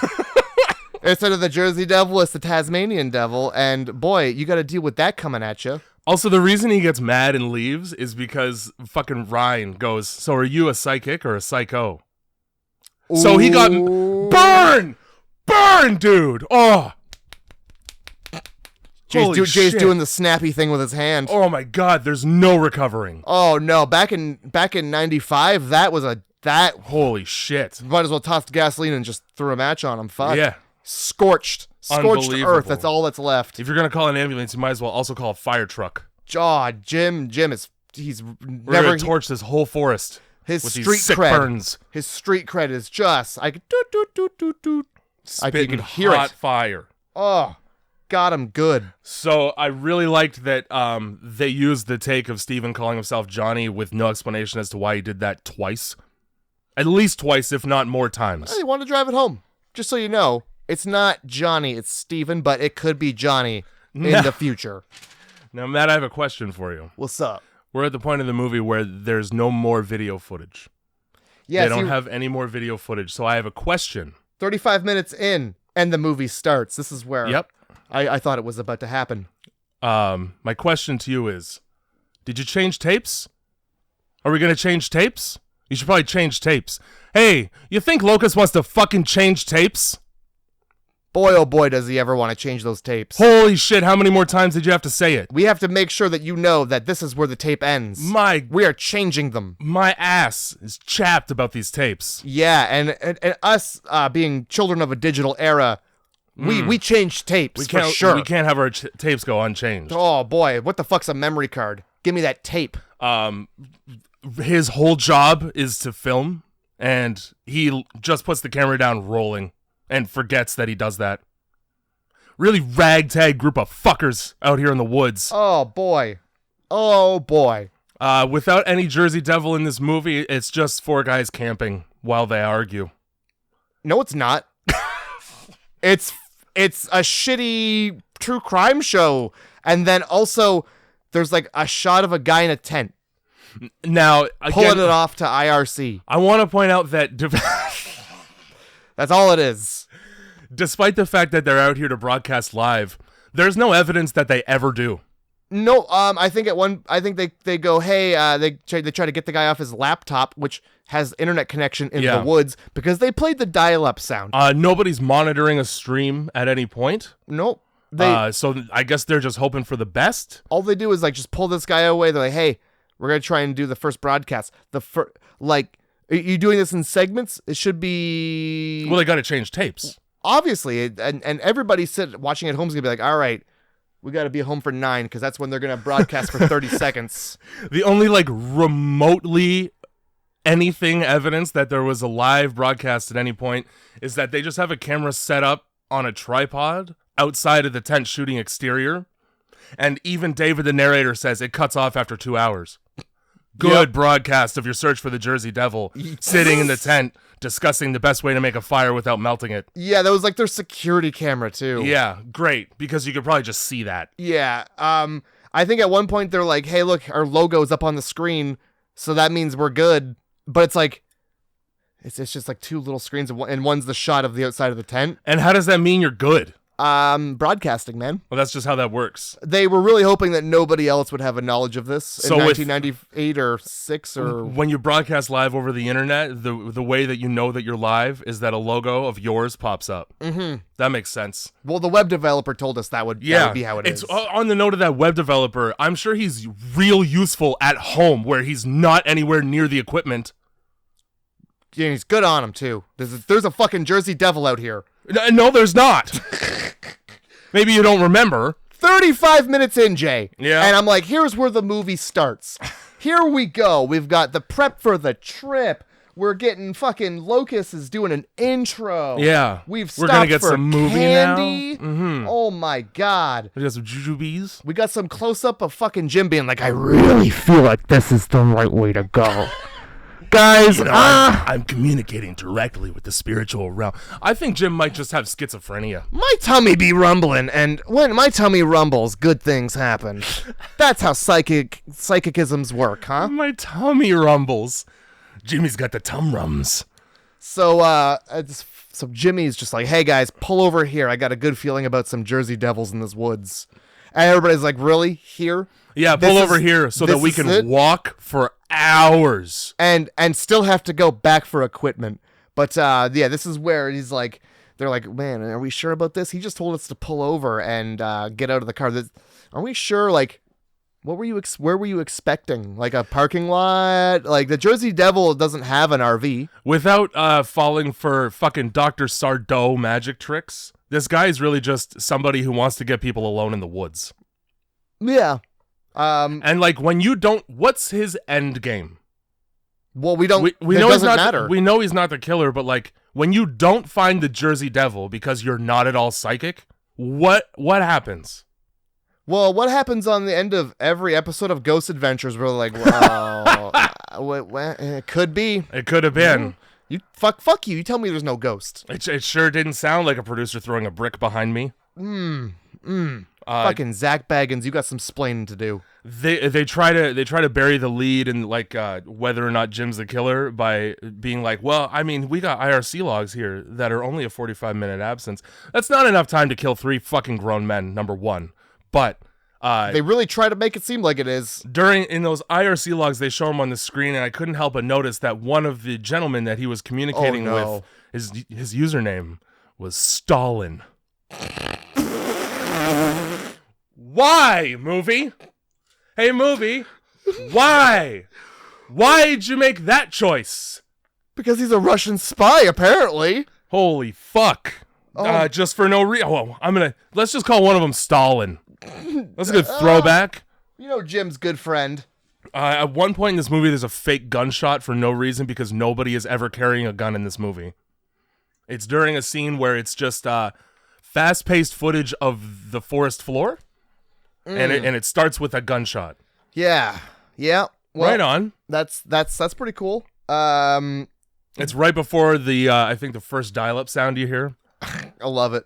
They just like sprinkled sound effects, and they really wanted to liven up their film. What are you gonna do about it? So at this fucking point, the movie's done. The movie's over. I really don't like that David, when he's talking about the documentary's mission, instead of saying I, he goes we decide to alter the tone of the film because I got shipped loosely just a reel of film that was probably on the ground earlier. Opens that up on camera. Yep. And we're gonna take that to Michelle, and she is gonna do her best with it, given the fact that all of these fucking cells are probably washed right out from static electricity. You're not wrong. That's great. That's how that works. And then like she's cutting pieces of the film to isolate them, to restore them, so you know that it's film. And yet, again, all of the damage effects are effects you would get from digital. Yeah. So not film. Yeah, they tried to make it look like it was like a tracking thing when it like VHS tape. Sure, but no though. Because I've never seen a VHS tape spiral. That's that wicked transition, Jay.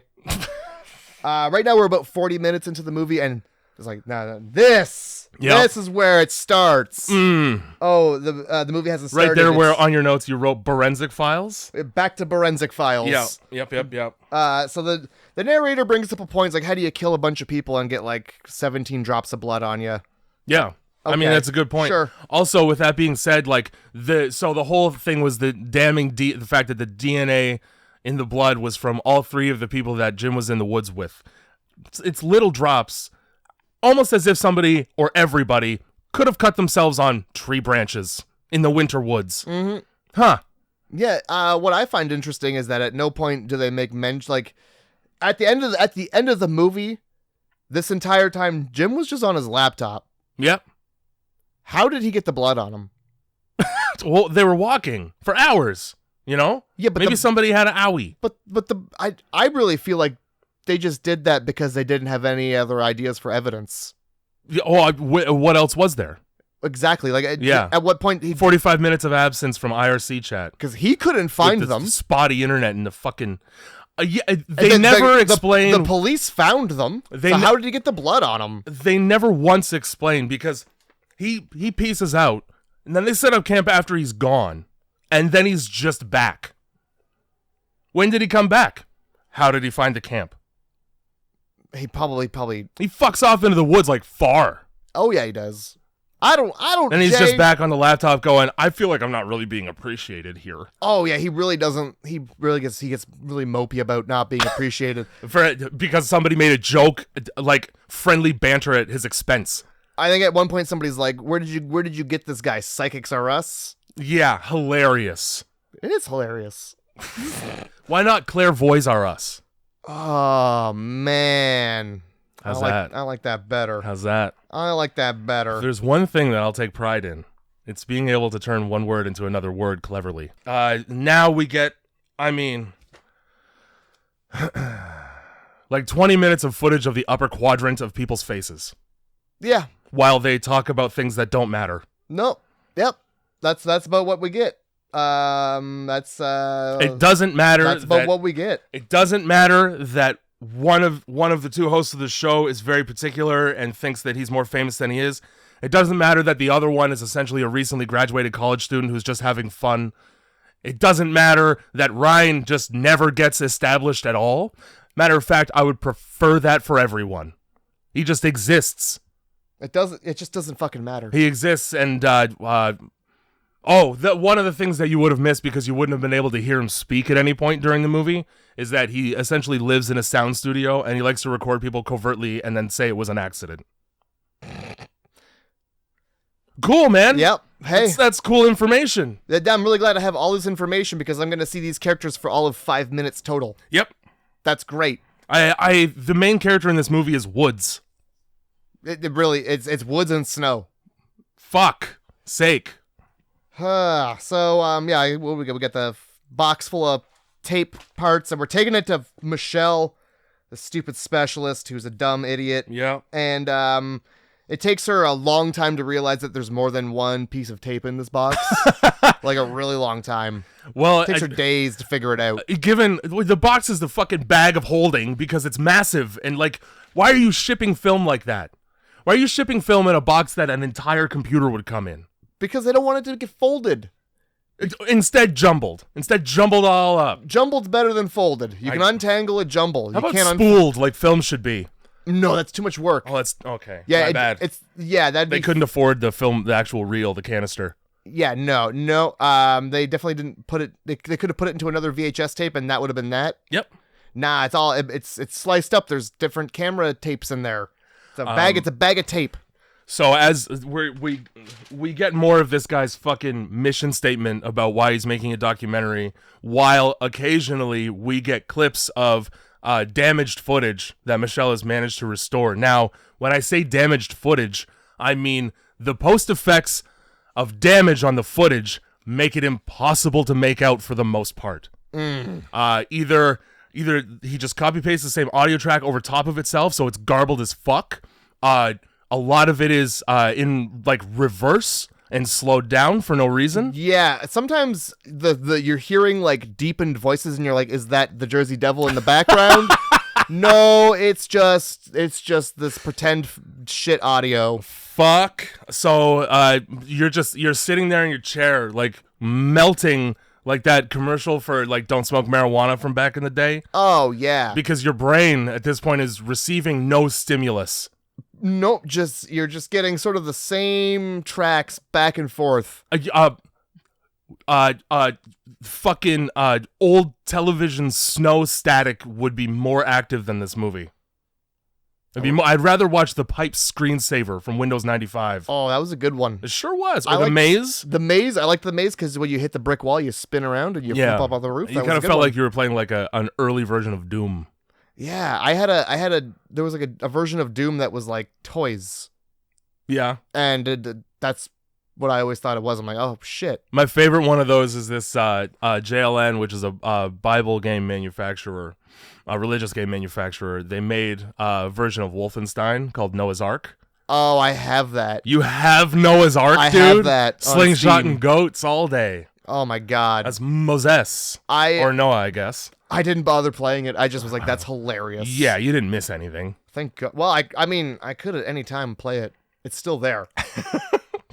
So there's a behind the scenes baloney. I wrote that right there. Behind the scenes baloney. This Jim is and where Steve talking about shit. Yeah, this is the fucking copy pasted bullshit thing as well. Where they're explaining why they're going out into the woods before they go out into the woods, as if we need to know why. This is where they're yelling for Steve. Yeah, really interesting the way that Ryan and Locus aren't worried about their missing friend in the woods at 3 a.m. They're just kind of like joking with each other while they look around. Yeah, I don't really understand why they let him go alone. Well, he had that big light. That's true. He did have the world's biggest flashlight for no reason. It's like a floodlight that's on top of a truck. And handheld. Yeah. Which, again, it's not, I don't think it's battery operated. I think it had like a wire that was going to like world's longest wire. It was like a drill battery, maybe. So you really only can go so far. No, I think it was like hip. You must be within earshot. Oh, fine. Fine. That's right. The fact that they're using IRC, that's what gets copy-pasted 3 times. Like, okay, you already established 15 times that IRC exists. Thank you. Yes, we know what the internet is. It doesn't actually make a difference in the movie, though. Oh, my God. I wrote here, I just want to drink a beer, but I think that's something that a character said. I mean, it's probably also true. I think they're like, yeah, I don't want to be here. I'd rather be drinking a beer. It's like, yeah, me too, man. And at this point, we start calling Michelle Shelley. Yeah. Real casual. I don't like it. We get another child psychologist interview that I didn't write anything about because I don't care about his opinion. But I did, however, write that, and this is another, the bald guy with the glasses, who I think is the forensic psychologist. He's the greatest example of it, but nobody has any urgency with their dialogue in these interviews, which makes them just tedious to sit through. Because when the content is nothing, make it exciting when you say it. Well, when the content is the same thing every time you show it to me, over and over again. I don't need it. I don't know how many times they had to say that IRC is untraceable. They say it like a half dozen fucking times. Guess what? It probably is. Yes, dude. We're in the early stages of the internet. It's probably very traceable. You just don't know how. People still had IP addresses back then, so I imagine.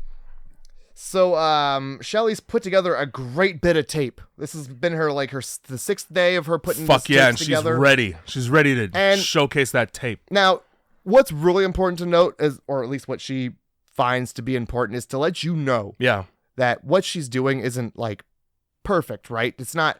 She's teaching a computer how to do it. Yes. The computer is doing it. She's there to guide the computer. Now, she's guiding the computer because the computer can't always do it. Mm-hmm. Like, it can't do it perfectly. Like, if you said it to make a circle, it might make a circle with an open end. Yeah. So she has to guide the computer. Yes. She's there to guide the computer.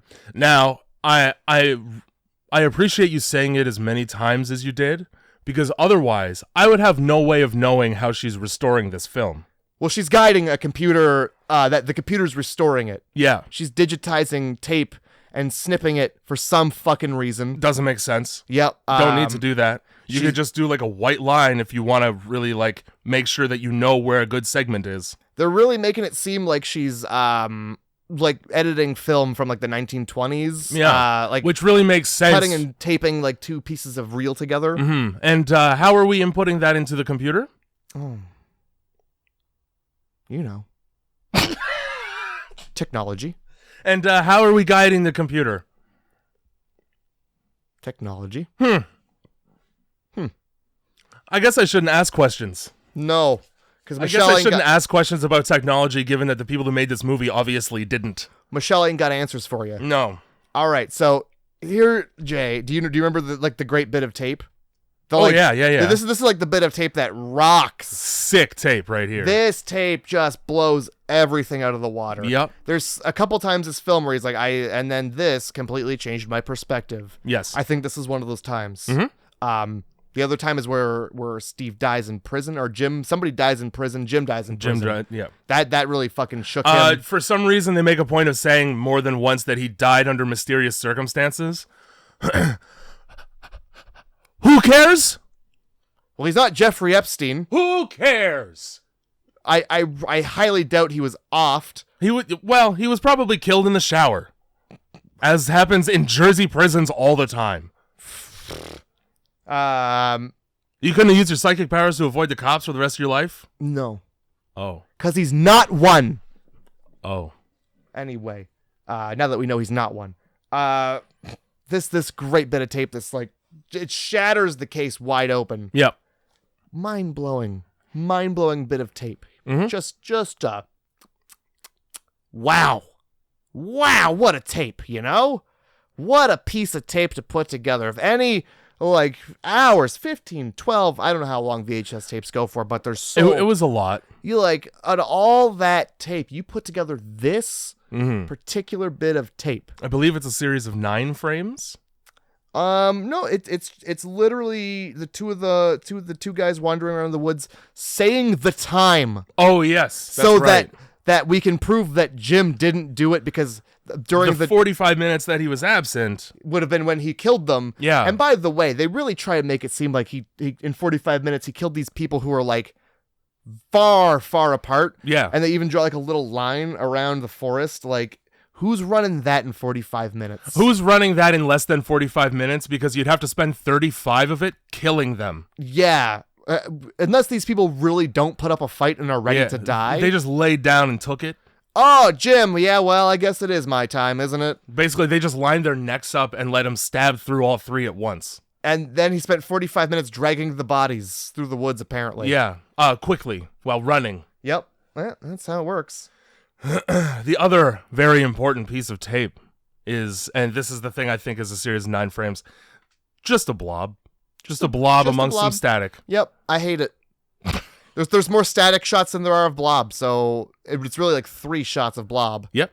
But this is an important blob. We'll come back to it. Yeah. Shelley's going to spend a lot more time analyzing that blob with the computer she's guiding. In the meantime, for no reason whatsoever, David is going to reenact the days leading up to these murders on his own by revisiting the convenience store where they went to pick up ho-hos before they went to the woods. He does that, but before that, we have there's another bit of film. Shelley presents us with a nothing short of horrifying is how it's described, bit of film. Right. And it's even got a little code name. It's B3A-B61E camera 1. Okay. And it's nothing but horrifying. It's, shocking, I bet. It's a guy filming blood on the ground. It's a guy filming blood on the ground and then running away for about 3 frames that are visible. Yep, dropping the camera with distorted voices and running away. My mind was personally blown by that footage. I honestly had to push the shit back in my body because it was scared out of me. Thank God I was sitting down or it would have been a mess. I was pissing out of all of my holes. Boy, oh boy, I let out a blood-curdling scream. I just couldn't handle that. So did I, but it was because I was going insane from boredom. Well, that's a valid answer, because, I mean, after this, we get the video editor being like, you know what, maybe I was wrong. Maybe I shouldn't have edited that video to make him seem like an asshole, huh? What? Is that a revelation, sir? The way you got an innocent man convicted of murder and killed? My bad. I just was doing my job, but maybe I shouldn't have. Also, I don't give a fuck what you believe. Yep. Who does? Again, edit the video and go home. Go the fuck right home. And stop worrying about, do your job and get your money. Ugh. All right. While David is retracing the steps unnecessarily of these people who are dead. Yep. At one point, and this is what I was going to bring up at the very beginning, where you mentioned that there was very little snow in the movie. I'm not sure the director David knows what snow is, because at one point during his reenactment, he goes, "The weather is almost identical, and there is not a flake of snow on the ground. It's like almost summer. I know. I noticed It's that. slightly overcast. It's literally summer.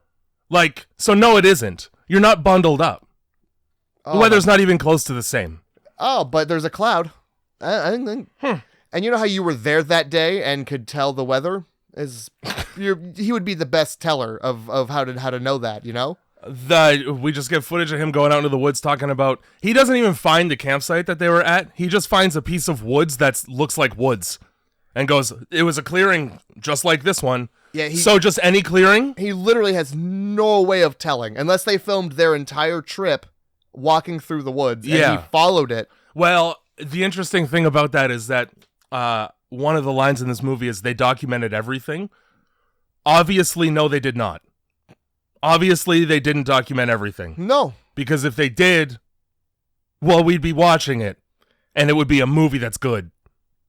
It would be, wouldn't it? There would be... what they documented was everything that's boring. Well, what they did was make something that is unwatchable. Not only is it unwatchable, you have no reason to watch it. This is what you get when you have cable access people trying to make a documentary of their own. They think that gnarled trees are super important. I don't even, like, this may be the first found footage horror movie, but, like, put it back in the oven. It's not done yet. It's also not. You pulled it out way before it was ready. And I'll tell you right now, there's a lot of debate about it, but the first found footage movie, I believe, is a movie called Man Bites Dog, about a serial killer, and it's better than this, and it's like 20 years older. Oh, boy. Wow, they really fucked this up, huh? Yeah, they sure did. This is our intro into the digital age with found footage horror. No wonder everyone hates it. God, just watch Blair Witch. Don't watch this. Yeah, watch the movie that came out the year after that's phenomenally better and had less budget than this. And again, nobody found fuck all.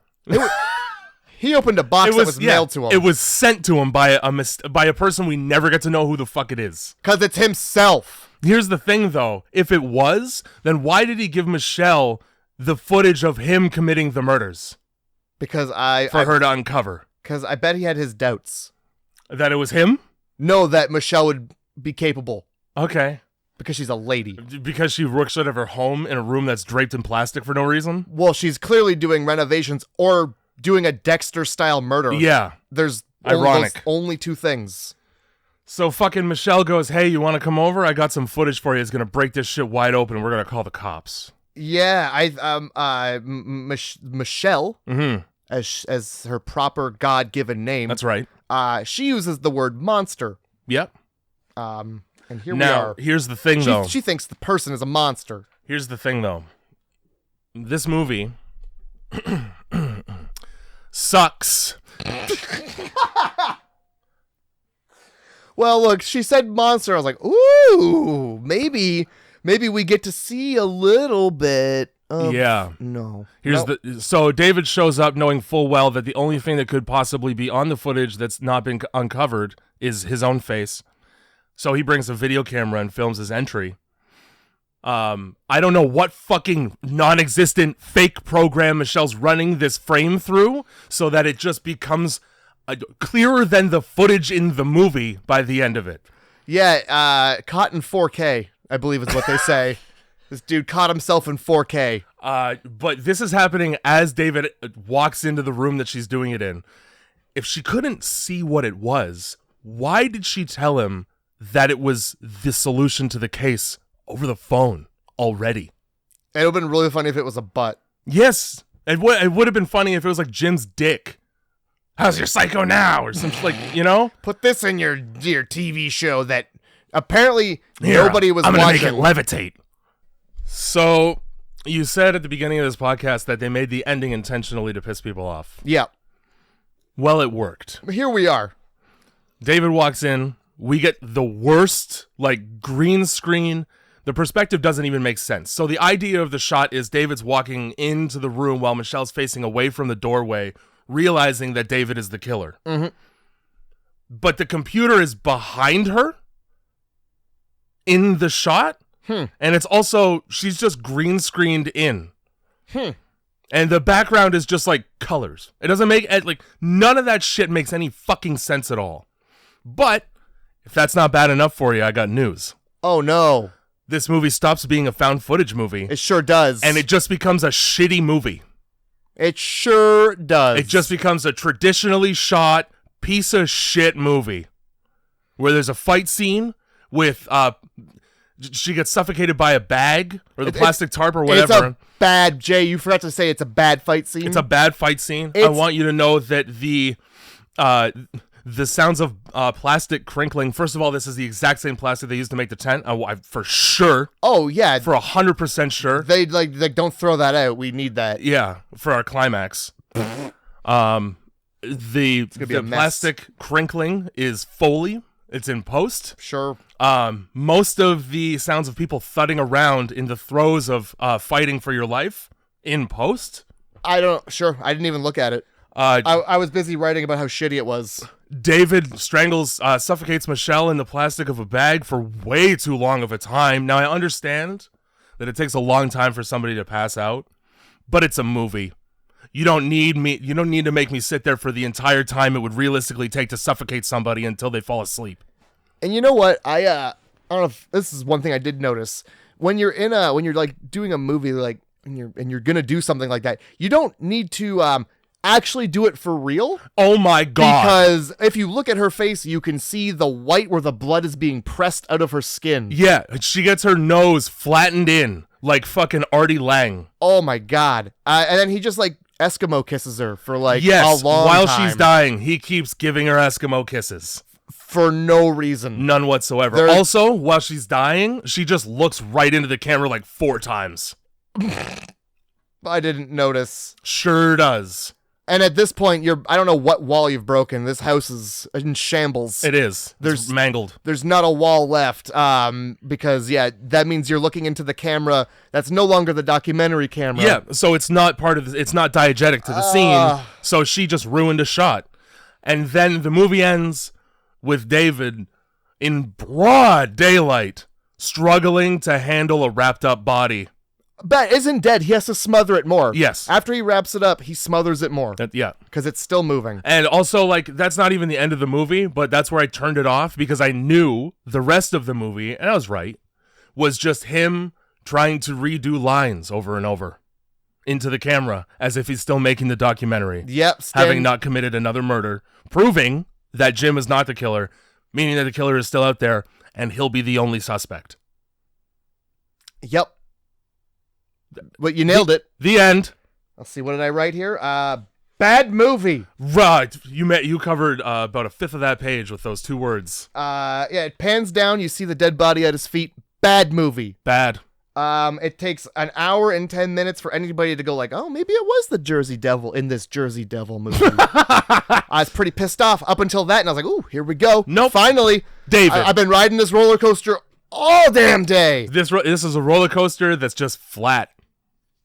No, it's that one. This isn't a roller that coaster. Caterpillar one that just goes in a circle at the fair. Yeah. This is a streetcar. It's all business. I'm riding in a rickshaw. Oh my god. The last broadcast, everybody. The last broadcast. That's the last, and that's the last time we're ever going to talk about it. And it's the last time we're ever going to see any of these actors. Because they probably work at a McDonald's now. Unless you read Playboy, then you know all about these actors. What did you rate this movie, Matt? 0.5. I rated it a 0.5. Because it can't be 0. I gave it a 1. Wow. Why so generous? There wasn't a Jersey Devil in the sing. I'll be brutally honest with you, because 0.5 didn't occur to me. You're welcome to change it. Had it, I would. Fine. 0.5. 0.5. Fuck this piece of shit. Fuck this piece of shit and my ruined morning for having to sit through it. I ruined 2 whole days. Because I sincerely at one point was like, here's where it's going to end. I'm going to come back to this tomorrow. And I'm going to have just this wicked movie about a Jersey Devil to watch. No. Instead of like a movie with a shitty opening, it's 2 shitty movies I got to watch. I couldn't recommend this movie less. I wouldn't recommend this movie to someone I hate. Yeah, because you'd have to share your Shudder account with them. That's the only way you're gonna fucking find this dump. I don't. It's not on any maps. This is one your grandfather knows about. This movie should be buried in the Pine Barrens. Oh my god. That's the movie, guys. Now, I wanted to put a Jersey Devil movie on here as like a redeemer for the movies you got to pick from, but as I said before, there's no good one. There's not. Okay. All right, fine. But I eventually want to see a Jersey Devil movie. Okay. I mean, I know of one that it's like just a movie. It's one of those like masters of horror pieces of garbage, but it exists. One of these days, all three of my end of movies are gonna be from like one of those like midnight horror 8-packs. Yeah. Just one of those. Yeah, it's get ready because it's gonna happen. Yeah, I believe it. I already have one lined up. That's actually not that bad. Okay. 3 options for you here this week. All right. And now I'll tell you, all of them are found footage because I felt the need to redeem the genre. Thank you. Okay. You know what? Again, the Super Bowl's got to bounce. And here we one go. One of these options, one of these themes has 2 movies with it. Okay. And I'm gonna let you, if you choose the one, I'm gonna let you pick between the 2 movies. Okay. All right. First theme, Camping Trip Cryptid, which is like it. about as close as I could get to having a movie about the Jersey Devil. Okay, I like it. Second theme, Making a Television Show. Okay. And the third theme is, this is the vague one, Solving a Mystery.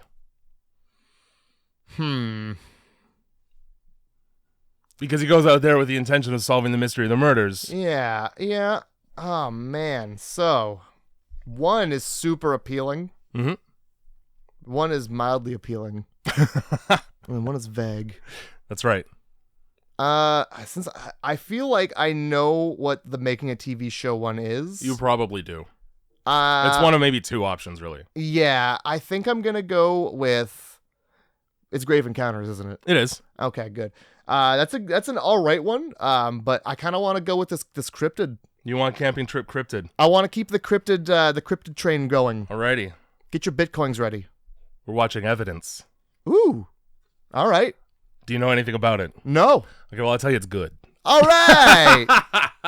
I deliberately, I chose movies that I knew were at least decent. Thank God. For Making a Television Show, as you know, it's Grave Encounters. That's going to get watched by us at some point. There's no fucking 2 ways about it. And if we're going to watch the first one, we got to watch the second one. You want Peter Chow in your life so bad, eh? Hey, man. For Solving a Mystery, that was the one with the 2 options. Okay. It was between As Above, So Below. Okay. And Skinwalker Ranch. Ooh. All right. I brought found footage fire. You did. All right. Well, I'm in because I picked a good movie. I'm excited. Grindhouse Movie Club. Grindhouse Movie Club. Another similarity in themes there is going out into the woods with someone you don't trust. Damn. So, and I should have thought of that, but here we are. Hey, I really enjoy when we Camping Trip Cryptid. It was between that and Willow Creek, and I couldn't do that to us. A werewolf movie. I couldn't do 15 minutes of watching people freak out in a tent. Literally 15 minutes of movie, uncut, long take, 2 people in a tent wondering what the noises outside are. I'm sorry, Bobcat, but you could do better. Oh, Bobcat. Man. Well, he had Police Academy. He's okay. Yeah, fair enough. You know? See what I mean? Oh, man. I apologize to everybody. Yeah. This definitely does not come with a recommendation. No. I recommend that if this movie is on a list of movies you'd like to see, maybe spend your time a little bit more wisely eating glass. Yeah, I think it's important that you should probably watch a fucking trailer before you just throw this on. If there even is one. I don't know. As a matter of fact, if there's not, that should be indication enough. I went on pure description alone. That's all I did. Description, and also the movie spoils its ending in its own poster because it's got Michelle suffocated right on it. Oh, I didn't even look at the poster. Yep. Jay, I didn't look at the poster. Shoulda. I barely read the description. I saw Jersey Devil. I tell you right now, if you had looked at the poster, you probably would have had your hopes about a Jersey Devil dashed immediately, because I don't think he uses plastic when he kills people. The Jersey Devil's Italian, you know? Also, it's just Snooki. End note about this movie. They make a point of being like, whoever killed these pieces of bodies did so with the 2 serrated blades. Oh, yeah. Oh, are those Jersey Devil teeth? Yeah. No! They're not. They're not any... Not only are they nothing, you don't get to find out what the fuck the weapon was anyway. Nope. To be honest, you don't get to know anything. You don't get to know, like, because he says like 40 pieces. You don't get to know anything about that. No, you don't get to know what pieces they were, which ones went to which bodies. You just get to see how fun that 3D puzzle was. Like a shitty close-up picture of it. No, yeah, and like some blood in the snow. God damn it! What a fucking movie! Holy shit! What a garbage pile. You want to end the podcast? You got anything you want to end this fucking podcast with? We should probably change tapes.